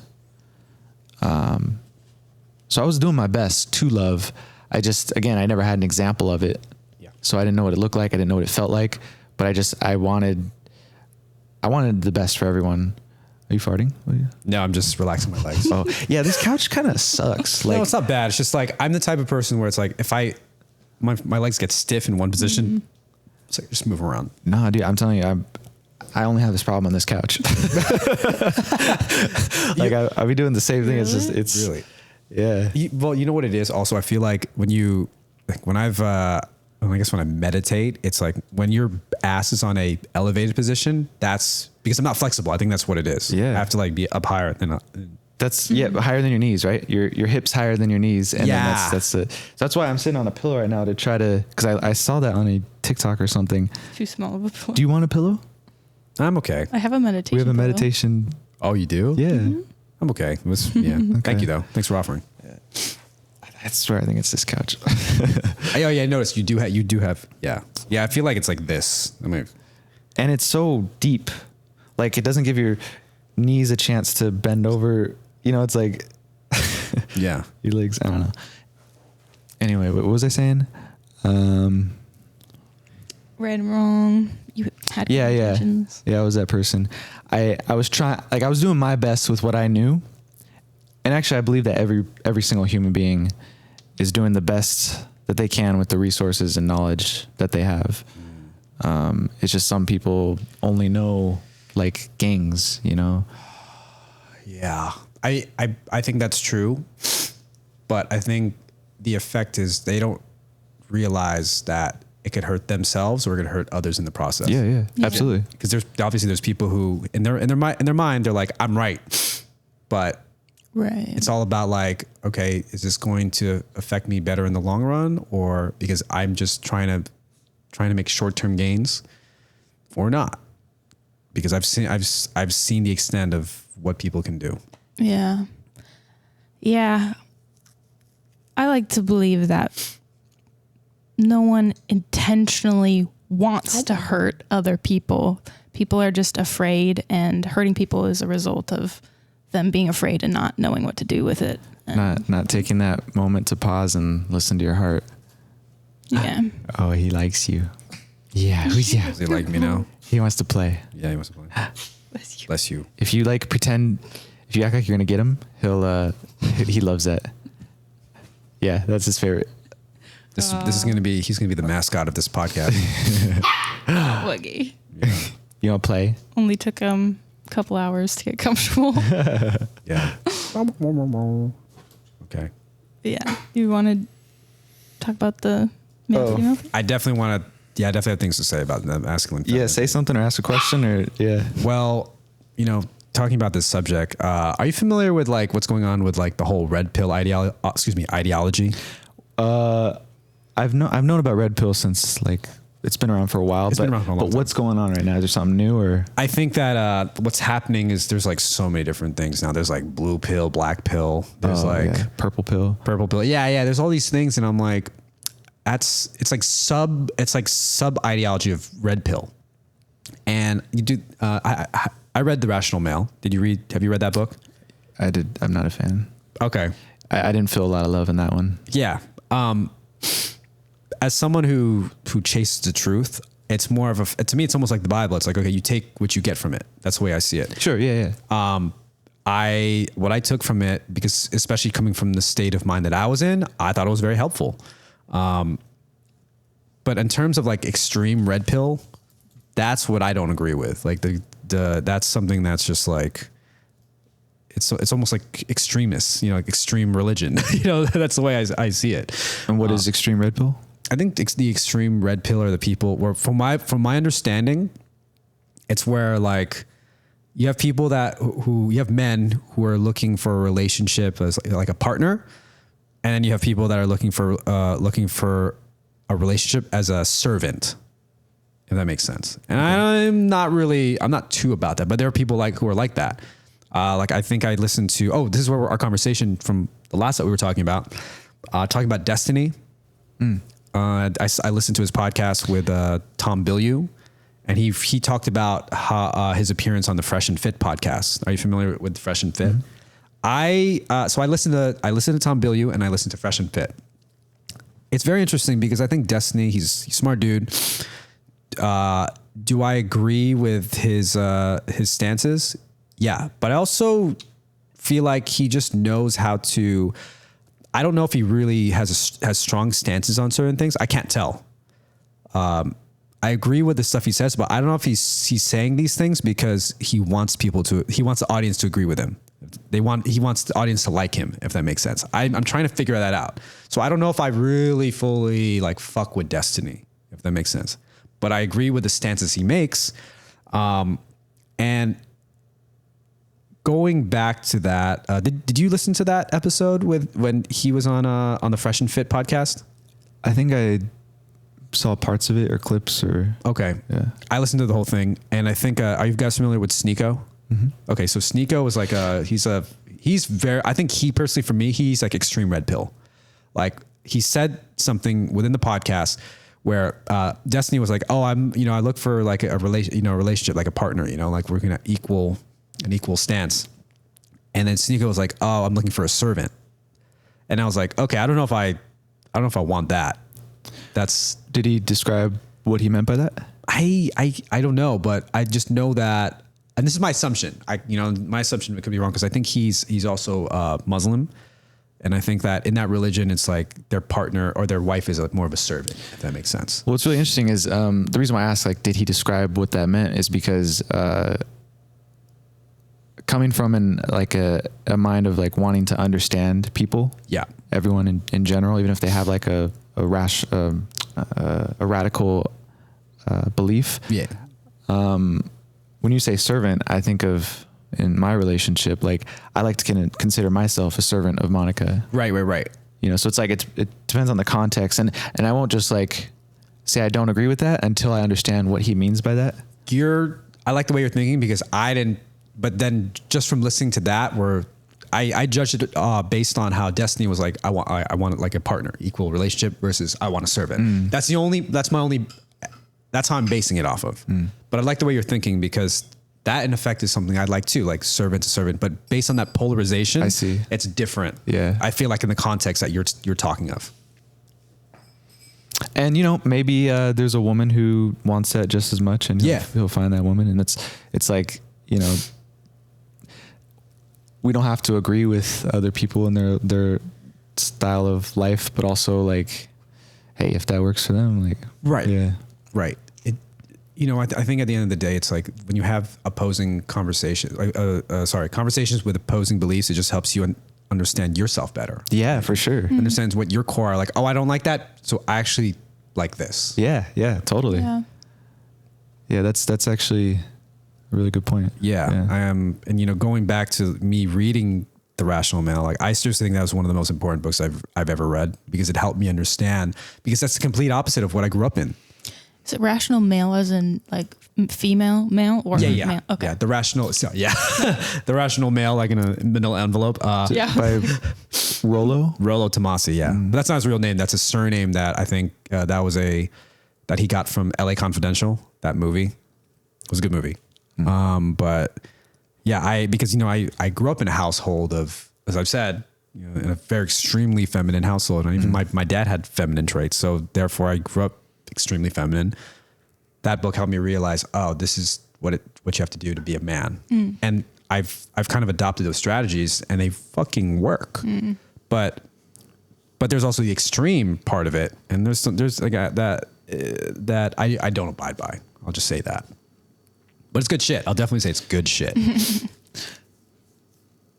Is it similar to the way of the superior man at all, or no? I feel like the feeling I always, for me, when I read books, it's mostly about the feeling I get from it because I can't word for word just take you know, because dude, I've been reading Robert Greene's books, like Power, 40 Laws of Power. I read that. I finished that book. Awesome book. I'm almost done with Laws of Human Nature. Oh my god, that book is so hard to read, but it's like I've been reading that for such a long time, but it's like I have to like take breaks because it's just so much fucking information.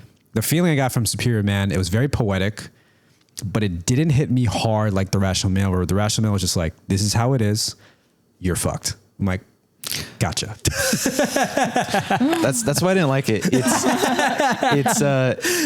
It's a very divisive narrative in that book. I think I got like 75% of the way through the audiobook. Okay. And I was just like, this energy, I could just feel that he's been hurt. Yeah. By, you know, his prior commitments that he made, and then she didn't hold up her end of the bargain or whatever. Yes. And like, so he brute forced a life to serve himself. But it feels very just disconnected. Interesting. I like Superior Man. The reason why I listen to it 12 times is because every single time I listen to it, I learn something new, like every single time. And that book helped me to understand Monica, because the reason why I really like Superior Man is because he acknowledges both the masculine perspective and the feminine perspective. Yeah. And that's what I was saying about the segregation. I think women, when they get in a room together, they grow. When men get in a room together, they grow. Yeah. We have the internet, and you have these opinions on the internet, and it's like you're just being yourself unapologetically, not knowing where it's landing. But in person, when you're around a woman, you're around anyone, you're aware of how it lands with someone. Right. But on the internet, you're just like, this is my truth, and you're just throwing it back and forth at each other, not being aware of how it lands. Yeah. Not acknowledging the masculine perspective, not acknowledging the feminine perspective. It's just like, understand me. No, you understand me. Just back and forth nonstop. And then these people, the division is just getting wider and wider, and it's. Yeah. So when you say segregation, do you mean It triggered her. what specifically do you mean by that? 'Cause I do feel like I understand, but Yeah. So I'm not saying that we should be segregated, but I just think that men and women, or the masculine and the feminine, Yes, in a man or a woman, just like to be treated differently. I see. Yeah. Like to they should be treated. Yeah, yeah. well, it's just I do like- agree with that. if you ask anyone in their feminine, they prefer feminine people usually prefer life to be a certain way or to be talked to a certain way. Masculine people prefer, You're right. a different thing. And so like we can learn to honor both of those, Right. but like it can be a challenge to have a singular message be received by both the masculine and feminine at the same time. right. And I think because so many people come from broken households, we don't have that example of the masculine and feminine seeing each other and respecting each other. So it's just like, this is my truth, and this is the truth, and what you're saying is just feelings, and feelings are wrong. But it's like, feelings are everything to a woman. It's like you're denying a woman her existence Yeah, by saying, facts don't care about feelings. It's like, it's just pushing like the existence of a woman away yes. by denying her feelings. What do you think? To be you completely tune out? honest, I zoned out at the end there. Just because I know his perspective. We talk about it all the time. So I feel like I know what he said. That's so funny. I do agree in a sense that, yeah, I love my feminine friendships, my girlfriends, when we hang out. Right. I need that. Like, it nourishes me. And so I totally get it. I was just asking for clarification on the segregation thing. Like, how often are we supposed to be apart? Like, what does that mean? But I agree with it on the foundation. And it's something that's taken me time to understand, because at first I was like, what does this mean? But now I'm like, oh, it's not a bad thing. It actually makes sense. So I'd like to add to this. In America, I feel like that line starts to get blurry. Which line? The line of segregation. The line of this. When you talk about it, but I think it's true. Like, women and men are we're different. But I think in this day and age, people want equality. Like, Right. but our biology says differently. Like, our bodies say something different. It's like, we have to learn how to understand each other. Yeah. For real. Like the whole equality thing, women just want to be equal in value. That's what's important to them. Yeah. Value. But guys are like, you're not equal. You don't have as much muscle as I do. It's like you're just missing. It's like literally two different languages. Right. And you're just missing the whole point. It's like we're different of like texture, but like equal in value. Yeah. We just want to feel equal in value and worth, and in the way that we're loved and respected, and we both have such powerful gifts to share with each other. It's just, we want to be treated with the same amount of love. That's it. I think, but then I think socially where it gets different for women is like, women are get paid lower than men. I think that's on a social level. That's where the equality, yes, it's a little bit different. I know women want that, but at the same time, it's like, men are the ones who are doing all the jobs that women don't want to do. Like trash. Well, check this out. I think women want to be served and worshipped. And I think deep down, men want to serve and worship the women. Cause like, you know how you said, like, when you started feeling worthless in your dance community. Yes. And I think men are happiest when they know that they're contributing to society. That's it. And so I think it's like, there's this weird like tension, this pool, or this like fight between the masculine and feminine. But I think really when we can learn how to come together, that's when we're the happiest. Like literally, I don't think humans can be happier than when they learn how to connect. I think that's true. Yeah. I think that's 100% true. Yeah. The narrative around women hating men right now really breaks my heart, because I get it. There are a lot of women that have been treated poorly by men, so they're hurt and they're taking their anger out on men. So I get it. And Hey, Yeah, go ahead. No. I was gonna. That was like an impulse. Keep going. I'm gonna say something afterwards. Oh yeah. I mean, I was just going to say that I really feel for women right now because I understand it. I've been hurt by men. My trauma came from men when I grew up. Yeah.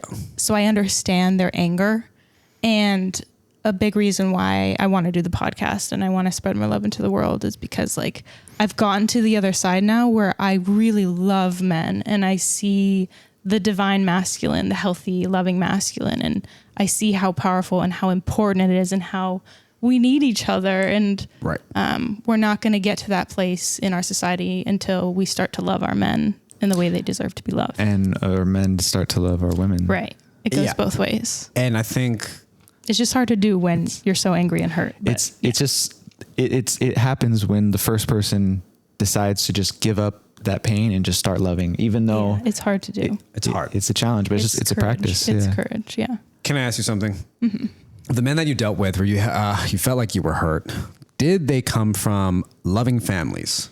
No, probably not. Yeah. Yeah. I mean, The that's family unit the is foundation. so important. Yeah. So this is why I this is something that I learned from the conservatives. You know, as the conservatives are all about the family unit. Sorry. It's like, and that's something that I've learned is that for a family to be strong, for the children to be strong, the family has to be strong. The parents have to be strong. And they will breed children who are like women they will breed children where boys will become men who are strong in their masculine and women who are strong in their feminine. You know, understanding that. And you know, some women will share, some men will share some feminine traits. Some women will share masculine traits, which is fine. But of all the people that I've interacted with, like dated or whatever, they didn't really come from strong families, like strong, like family units. Yeah. Most people don't right now. Yeah. Right. For some reason I attract that. It's so insane. But I think that's what it is. I've attracted these people and I get into relationships with these people to teach me For sure. Yeah. this. Yeah. You know? So, and this is where I really side with the conservatives on this is that, you should really put time into your family.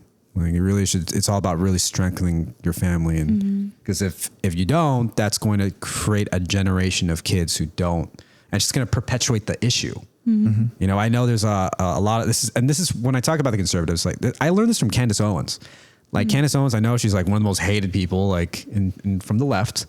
But I learned it from her. I read her. I listened to her audiobook, and she talked about the issue with black families and like what it was it's just a lack of strong fathers in the relationship. And I was like, you know what? You're right. And I read her book, or I listened to her audiobook like during the pandemic when everybody was looking at her like, you're crazy because of the things she pointed out about George Floyd. And I was like, but that got me interested.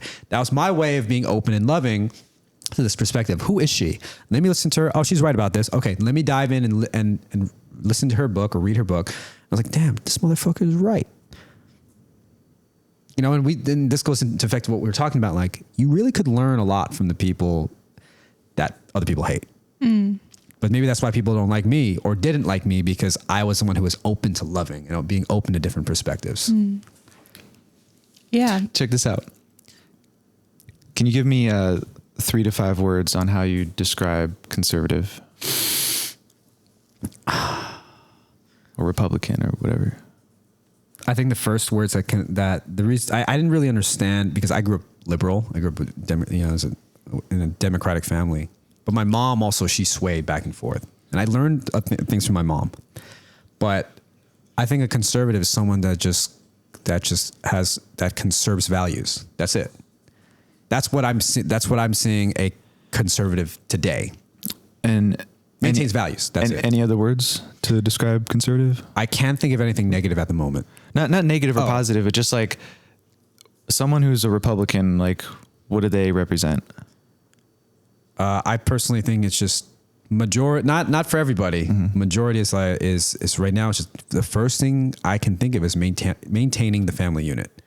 That's the majority of the conservatives that I know who are my friends and people that I've been around. They're about that life.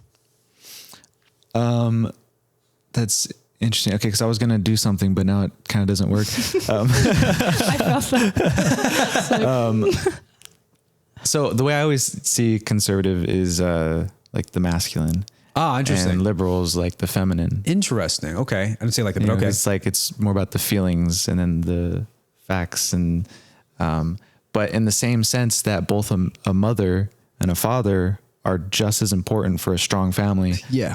I think both the Republicans and the Democrats coming together and understanding each other is just as important in the same way that that the family unit is. No, that works. That definitely works. Yeah. Because I think that the feminine feels into the world, feels what's going on, what's helpful for society, what's not helpful, and then they let the men know, hey, this is what we want. Yeah. And then then we figure out how to get there, and then the men serve the women, and I think that's how we constantly grow. And right now, I think the reason why the feminine is so loud is because the feminine hasn't been heard for a very long time. The feelings haven't been heard. Interesting. And so things are just getting more and more farther away from each other, far away from love and connection. Interesting. And so that's why I said at the very beginning, I agree with you, but also disagree, is because I think the feminine just wants to be heard and loved.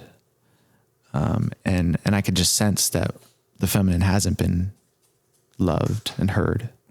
It's a good way to see this world. And you're gonna have to remind me what I had said where you agree and disagree, because I'm trying. I forget too. I don't remember what it was. Damn it.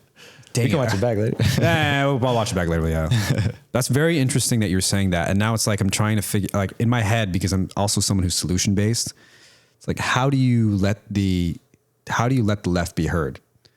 That's where I'm trying to figure it out. It's just like maybe you just got to let them talk. Dude, Maybe seriously? there's no solution. Just yesterday, Sorry. Monica was like telling me she wasn't feeling good, and I was like, "Is there any way I can help? What can I do?" And she just wanted me to shut up and hug her, and like, like I swear, I think some like physical touch and love, and we live in a society where it's like sexual harassment is such a taboo thing, and so like you're afraid to hug your coworker, but like I think sometimes the feminine just wants to be hugged or held or like listen to. Hey, Boogie, we're doing a podcast. He's like, okay, fine. Yeah. So the feminine language isn't words. It's energy. And so most of the time, I guess you could say this for liberals too. I'm not going to say all liberals, but you know, if we're going based off of that comparison of liberals to feminine energy, most of the time people are complaining about something. They're angry about something. And then the masculine or the Republican comes over trying to find the solution with that problem. And they're like, here's your answer. Here's your answer. Yeah. But the feminine, it's like throwing words at you. But the real language is like, I just want you to love me. That's all it ever is most of the time. And it's not about the thing that's being said. I'm able to see this now because I'm able to take care of Monica and make her feel happy in her perspective, that it just became so clear that when you can actually work in a relationship, then you start to see that that's the same thing in the world. I feel like I got my head a little energy, bit. Yeah, the same energy everywhere in different ways, different levels. Yeah, I got a little nervous earlier when we were talking because, you know, you're saying like you're anti-vax and all these things, and which I'm not anti-vax. Or sorry, not that you're anti-vax. Sorry, that you weren't vaccinated. Unvaxxed. And you know, our perspectives are like, you know, whether you're vaxxed, not vaxxed, it's all good kind of thing. Yeah, that's how I am. Generally, like that's how I am too. But I was in my head a little bit like how it might be perceived by people, because right now people are emotional and they might hear, oh, he's not vaccinated, I'm not going to believe the rest of the things he says because of this one thing. And so anyway, I'm sharing all that to say, like, I'm really glad that we're talking about this now, because the whole point is to bring on people with all sorts of different perspectives and then bring it back to the realization of like, it's all love and it's all important and it's all beautiful and it's all like, if we just all come together with our loving beliefs, like that's always going to be the solution. He wants to play in the middle of the podcast. That's so interesting. every guest is gonna have to just deal with him. He's always different. He excites you. Some people will just sit in their lap. Really? Yeah. Oh man, I don't know. This is so interesting. But the people that have come through it, was it like their first time coming through? Sometimes. Yeah. Yeah. And then he just goes and sit and he's just okay. That's interesting. Yeah. He probably can read my energy. Yeah. He likes. What is your energy saying? I don't know. He just wants to play around. Maybe that's my reflection on him. Yeah. I should have said something. You know, when you're talking about this, I should have said something like, "Yeah, I don't care if people are not. It's just you know." Yeah. I got that perspective from you. Yeah. That's okay. I've had so many thoughts about don't say this, don't say that, whatever. Yeah. I think when it's coming from a place of love, I think people can tell that. Yeah. I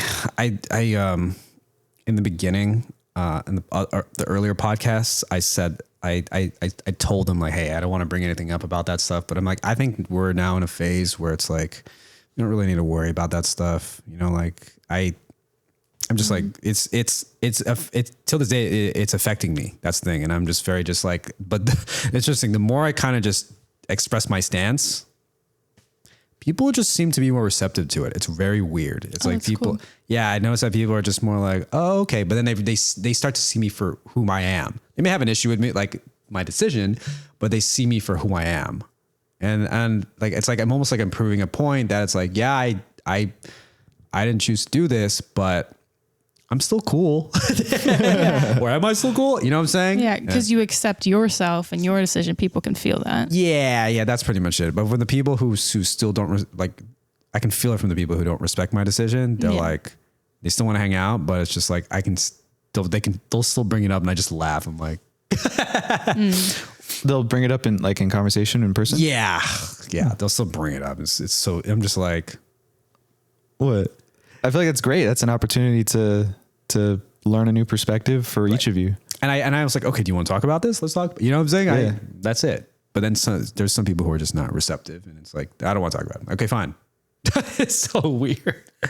But going back to what you're saying about, you know, that's very true. Like the left wants to be heard. Maybe that's why they're so loud right now. Yes. Yeah. They're screaming. They're like screaming, energetically. and it's like, okay, cool, do what you got to do. And then conservatives are like solution based, and it's like, but I think at the end of the day, the only way for things to be mended, right now, and I've accepted that maybe things are just not going to be mended, and the left is just going to be loud, and the right's just going to always try to find solutions. But you only find a middle ground by talking about things like this. Mm-hmm.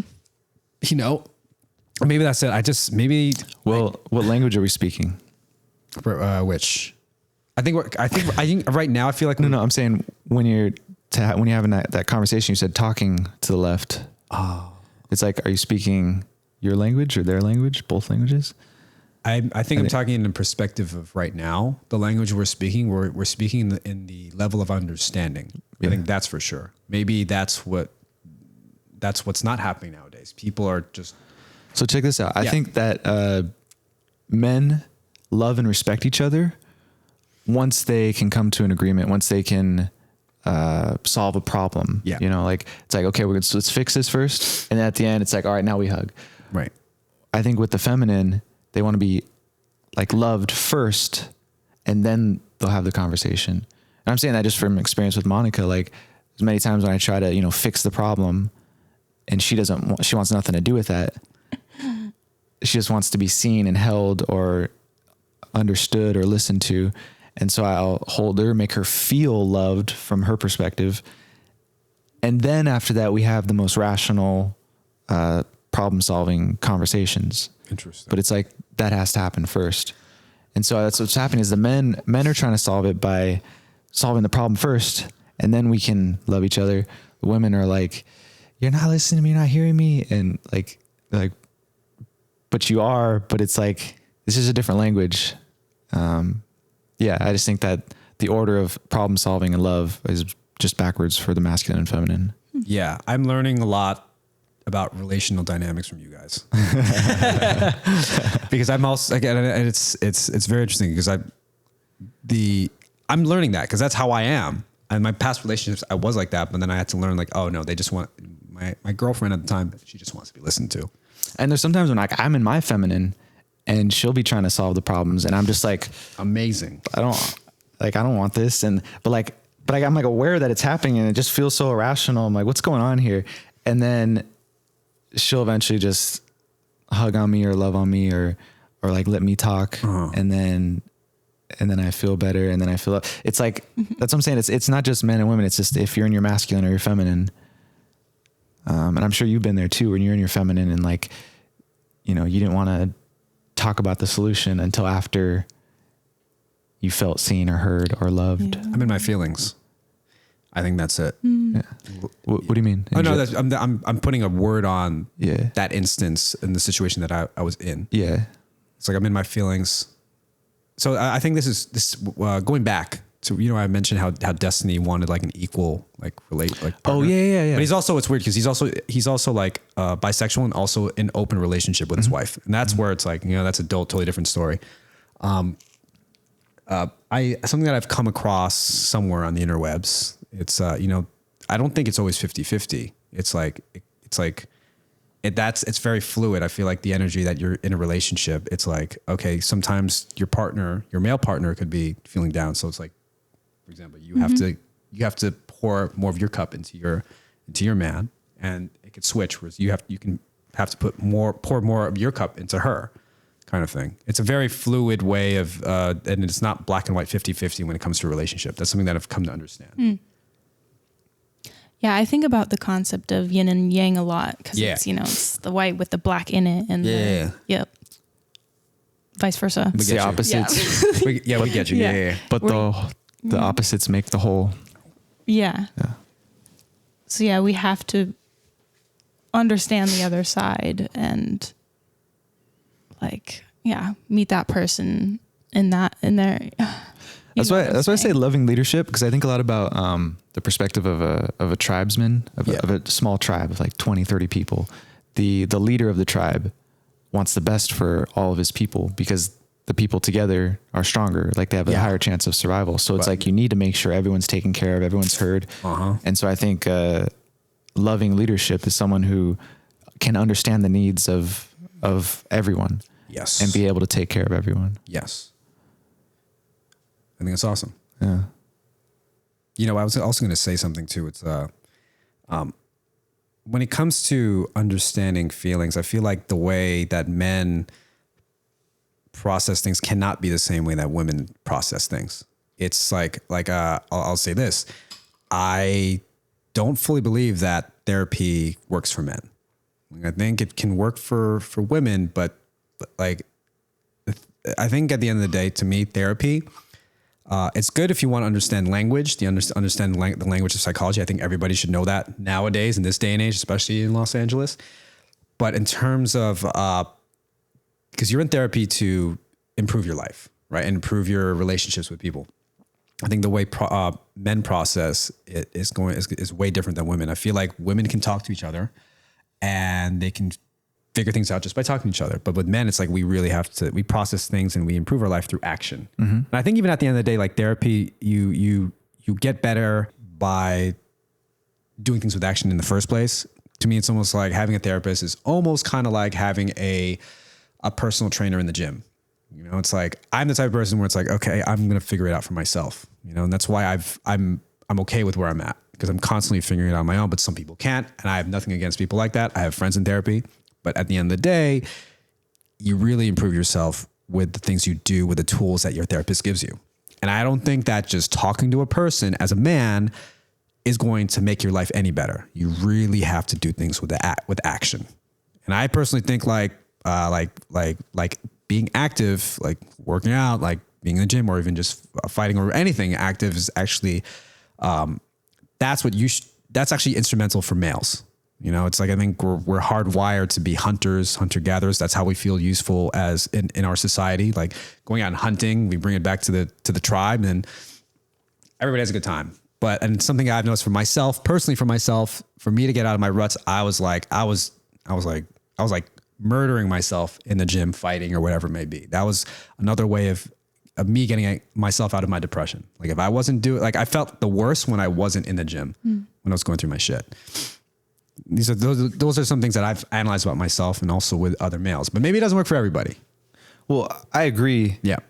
And instead, I don't think it's just men. I think it's, or that therapy is good for people in their feminine, which sometimes is men. Oftentimes, I think, honestly, I think most men today are in their feminine. Yes. Yeah. Yeah. That's the only thing I would say but like, I agree with you entirely. Yeah. Cool. You don't have to agree with me, but it's, it's a lot of weird shit that I'm analyzing. I'm like, and even like, I'm also, another things I analyze too is when I talk about like the family unit, like I look at the complete opposite where people are like polyamorous also. And I'm just like, I look at that. I don't know what your stance is on that. And it's like, I have nothing against it, but then it's like, I think about if you're in a situation like that, what about the kids? Like how, well, we don't have kids, so. Right. But I'm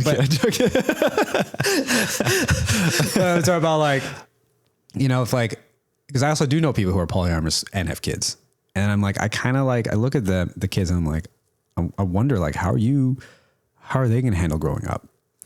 Well, it's okay. It's so interesting because I understand your perspective, and and I'm also like, that seems weird, but also there's, I've read on the internet that there's tribes where everyone is the father and everyone is the mother, right, to all the kids, and like that makes sense. They all have intercourse with each other, right? So that way they're all the father. And like, I don't know the results of what those kids are like, but that's why I would keep coming back to love. It's like, I think if kids are growing up around love, then, which is just trusting your heart and the connection and everything, then I think everyone's going to be okay no matter what flavor of life you choose to live. It's like, I really think the core of all harmony is just that loving connection. Interesting. And I think it could be possible to be in a polyamorous relationship and have kids, and like, just like, imagine just being a kid and watching your parents like have multiple lovers, and just the way that they treat each other is just all with love. Mm-hmm. To me, that seems like they'd probably like be raised to be, loving kids themselves. Right. Yeah. It's and I'm bringing this up because I'm questioning it. Yeah. Because you want to be polyamorous? No, I'm not about that life. That's the only reason why I'm bringing it up.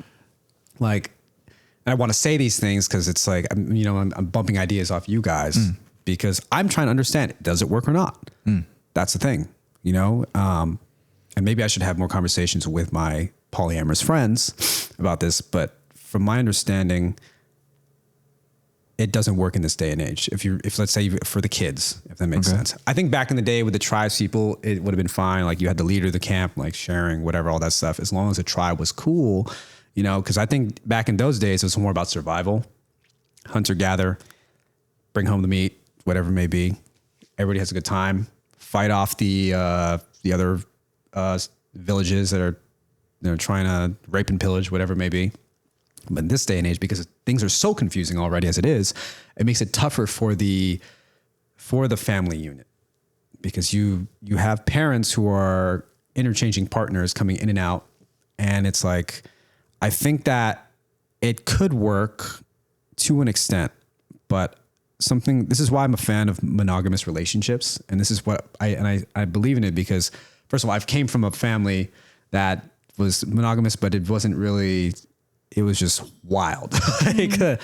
like the things my dad was doing, and then my mom being single mom, and it's just too crazy. And I think that's why I lean more towards monogamous relationship, because you saw what didn't work. I saw what didn't work, and it's a factor of, I think the reason why I lean towards it is because I want to do it better than what my mom and dad did. Yeah, that makes sense. I mean, same. Right. Mm-hmm. And from what my observance of my friends who are polyamorous, it's like, I feel like it can work to an extent, but here's the thing about monogamous relationships, and if the people that I observe who are in healthy relationships, you're choosing one person to go completely deep with, however long that time may be.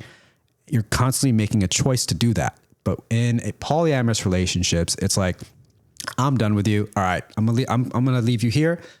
Let me go with this person. I'm gonna leave you here. let me go to this person. I think I'm done with you. All right, I'm going to find a new partner. Well, I think that assumes that that's how it goes. I mean, I think we'd have to learn the context of the individual polyamorous relationship. And I think that it can be many varieties. Right. But I'm talking about a general sense. That's true. Oh, okay. In a general sense, that's what could happen. But because simply in a monogamous relationship, it's just like how deep can I go with you until death departs us, or whatever that verbiage is, or like we break up, right?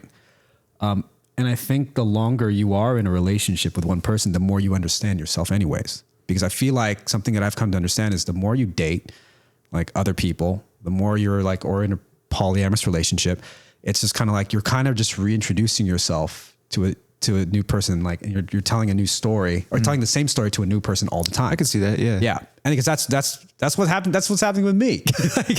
Like people that I'm dating, it's like, I'm just constantly telling the same story. Just like, but but we're relating each other. I learned this person's story, whatever. And it's just happening.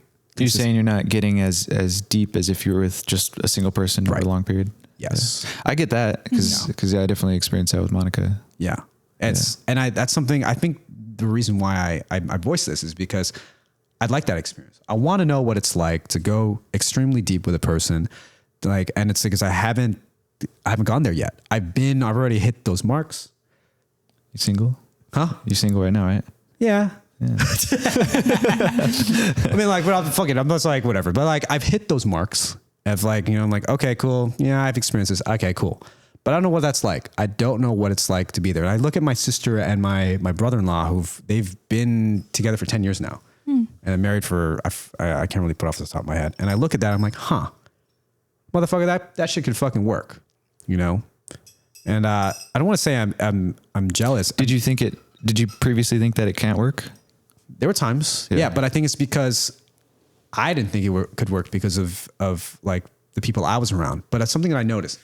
The more you're around people who seem to be in healthy relationships, like married couples, which I'm starting to be around more, the more you think it can actually work, But then people like, I know people who they're just on a mind state of like they have a partner and they're just constantly talking about somebody else or talking about this, and I'm like, that doesn't excite me. And it's hard for me to, like, I'm starting to respect people who choose to stay with one partner. I think that's what it is, because that's the hardest thing you can do.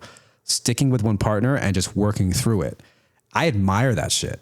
I don't know if I admire people who are just like, oh yeah, she's great, but hey, I got this other person, I got this person for this specific thing I like, I get what you're saying. Yeah. And that's something I notice about polyamorous people. It's like they keep people at arm's length, and it's like they have people, they're certain partners for certain attributes that they like in a relationship. It's not like it's almost like Voltron.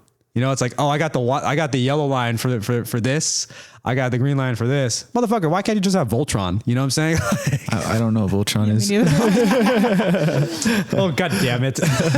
Okay. Shit. Let me think about it. I get what you're saying. Aim it more at your mouth a little bit. Yes. Or like this thing, it picks up whatever's. Aim it more in my mouth. Yeah, like turn it that way. The other way. Like this? Like this? Yeah, you can turn it like this. Like this guy. Oh, I get you. Oh, like like this. You like it like that? Aim it more in my mouth like that? Yeah, that's what I like. Cool. Okay, cool. Because that's what she said. Okay. But I was talking about Voltron. I'm talking, like basically the, 5 lines make up the giant robot kind of thing. Okay. Yeah. Sure. Yeah. It's like. So, but it sounds like you might have seen a polyamorous or multiple polyamorous relationships that, maybe either aren't working or are just not what you're looking for. I look at their relationships and I'm like, I don't want that. Yeah. Okay. Yeah. It's like, and it's just like, it's almost like, I don't know how you can, and like, because of where I went in my life, I can't be giving my time out to like so many people, it's like, that's the thing. It's like, I prefer to keep it like small now. Yeah, I think given the nature of society and life right now, polyamory is very difficult to achieve the depth that you can in a monogamous relationship. Yeah. Which is why I keep hearing people call it a sacred union these days for. Yeah. Yeah. those partnerships where you go deep into each other's souls and you meet each other over and over and over again. Just because there is so much trauma right now in the world, having one person it seems to be the quickest way to go that deep with one person. And I get what you're saying about polyamory potentially working. Yeah. Considering the nature of life right now, it's difficult for people. I think anything can work when you're following the heart. Yeah, exactly. And I do think for most people, polyamory probably won't work. Right.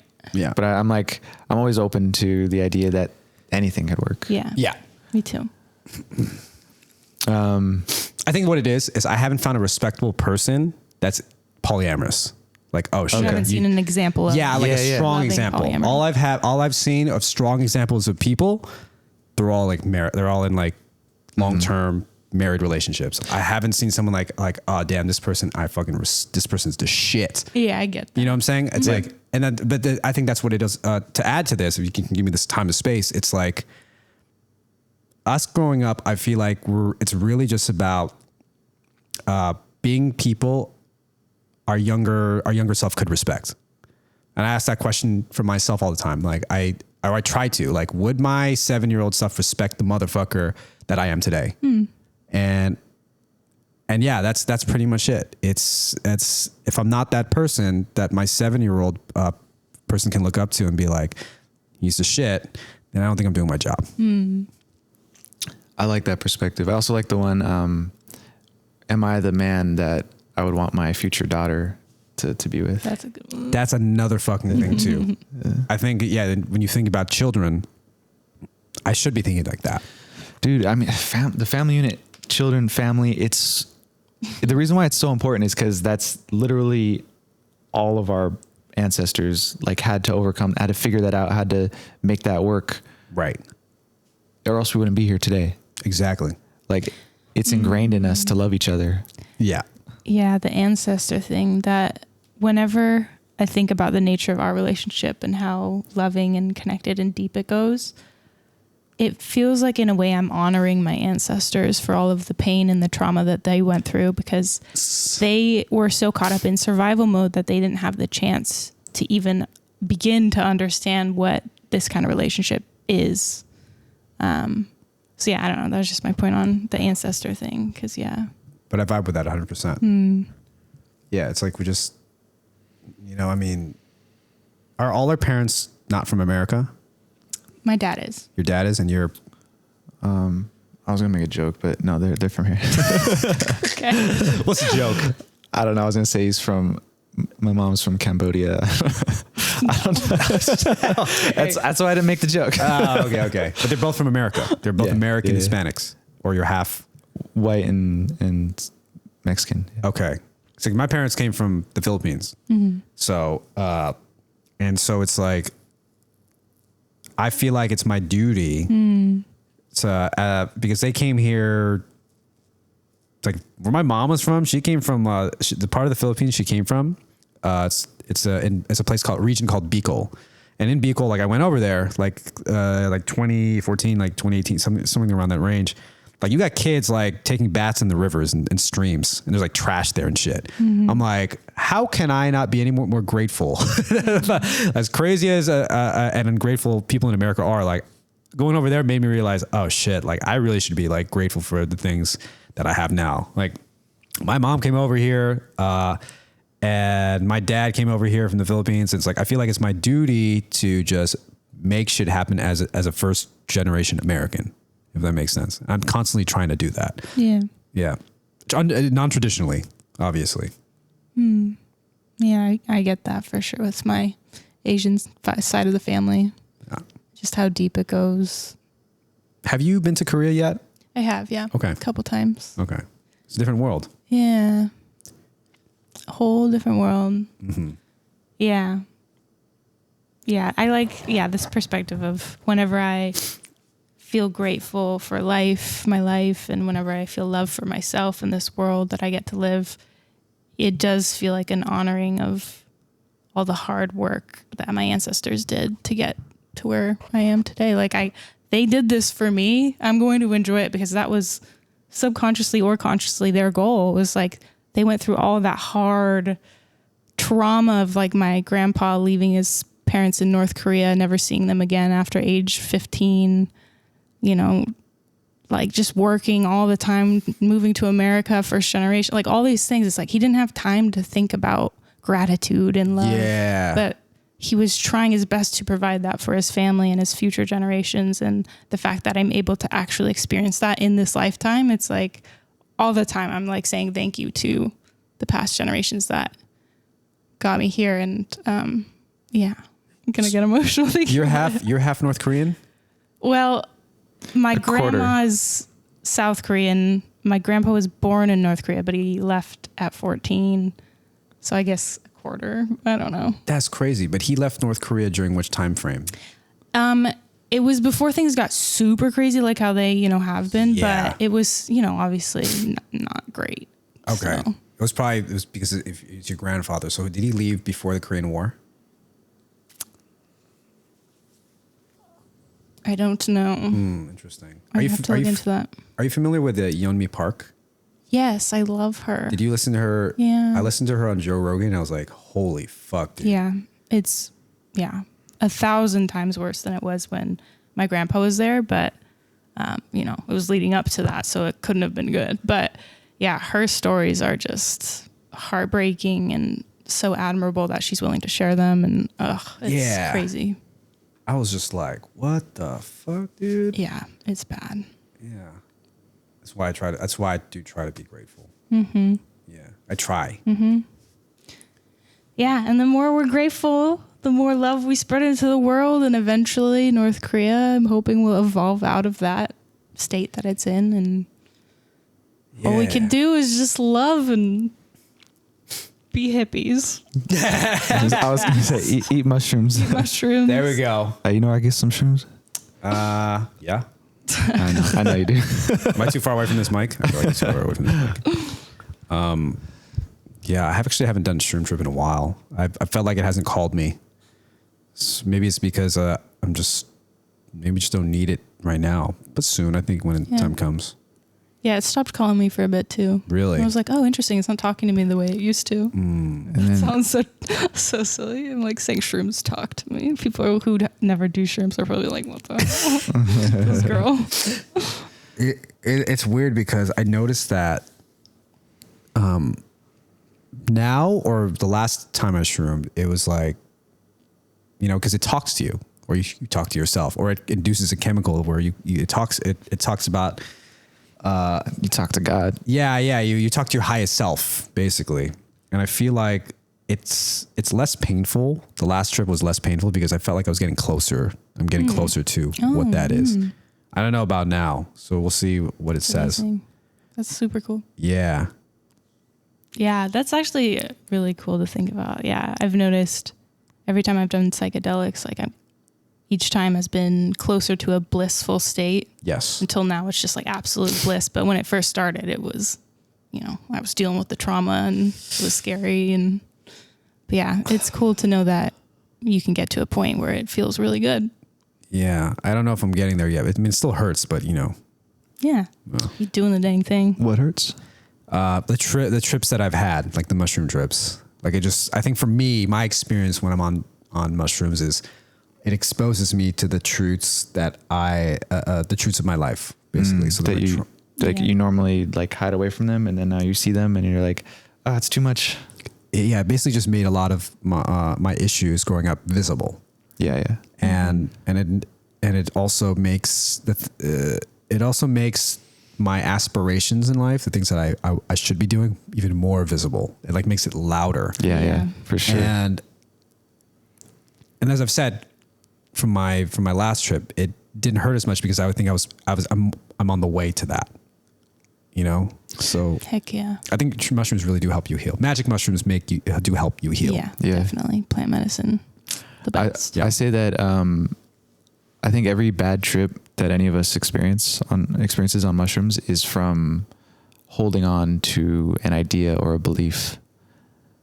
When you hold on, because the mushrooms want to like tear away everything for the time that you're on the trip. Yes. And if you are like holding on to the wall when it's trying to like pull you off, then that's when it's like uncomfortable. It's like the moment you let go of that belief for a moment, that's when like the bliss ensues. When you say like letting go,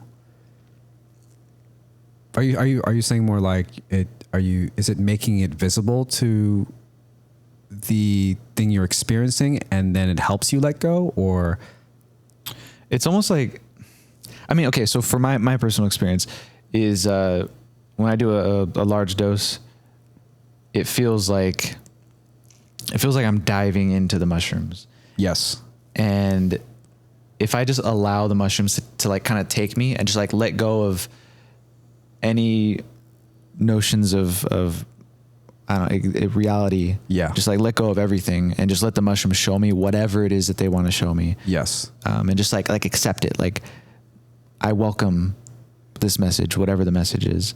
okay, Like even like, for example, of like the thought of, I don't know, being gay or something, you know, it's like that might be a challenge to like, no, don't show me that, shrooms. I don't want you to show me a part of, or like that I could be gay or something.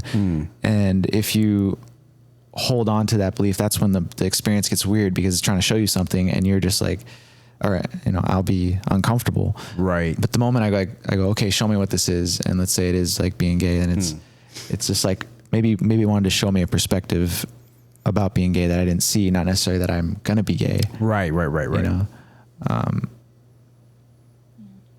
So I think we all have things like that where we're holding on to a certain belief of like, no, I'm not gay. It's like, you have to be willing to let go of everything. I feel like that's like it's one of those things where it's like, because I feel like I've had those thoughts, but it just makes me realize I'm not gay. It's just like I'm like okay, let me open myself up to this. Yeah, I'm definitely not gay. Yeah. It's like See, one of so those you have no resistance on that, whereas I might have had some resistance at some point. Okay. I'm saying like, so you probably have resistance in other areas of your life, and the moment that you open up to that and you stop resisting it, it doesn't necessarily mean that your life is going to go in that direction, but it just might mean that there's something to uncover there that can be beautiful. This is true. So we're pushing 3 hours. almost. I see it. Yeah. Um, And I do sense that the energy is kind of winding down. It's funny how that happens Getting a little sleepy. around this time. Really? Yeah. It's like I also have to pee. That also adds to it. Oh, did you go before? I think it's just because it's just been like almost 3 hours. Yeah. I forgot to tell you to go. Yeah, I didn't think about it. No, but this is good. Yeah. Does anyone have anything they want to add on? Just thank you for showing up and being honest and sharing yourself honestly. It's been a really fun, enjoyable conversation. I hope so. Did you want to say something? No, I feel like I've exhausted what I would be saying. You know, it's my body. And one thing I would say this, it's like I noticed that it's almost like things are, you got to move on to the next thing when your body tells you. Yeah. And I feel like that's where I'm at right now, because I need to use the bathroom. Yeah. Is it weird how life works like that? I have had that thought before, that like we think we're in control, but our bladders are. It's like I mean, I don't know if you follow this idea. Maybe this is my closing statement, but it's like things really do happen as they're supposed to.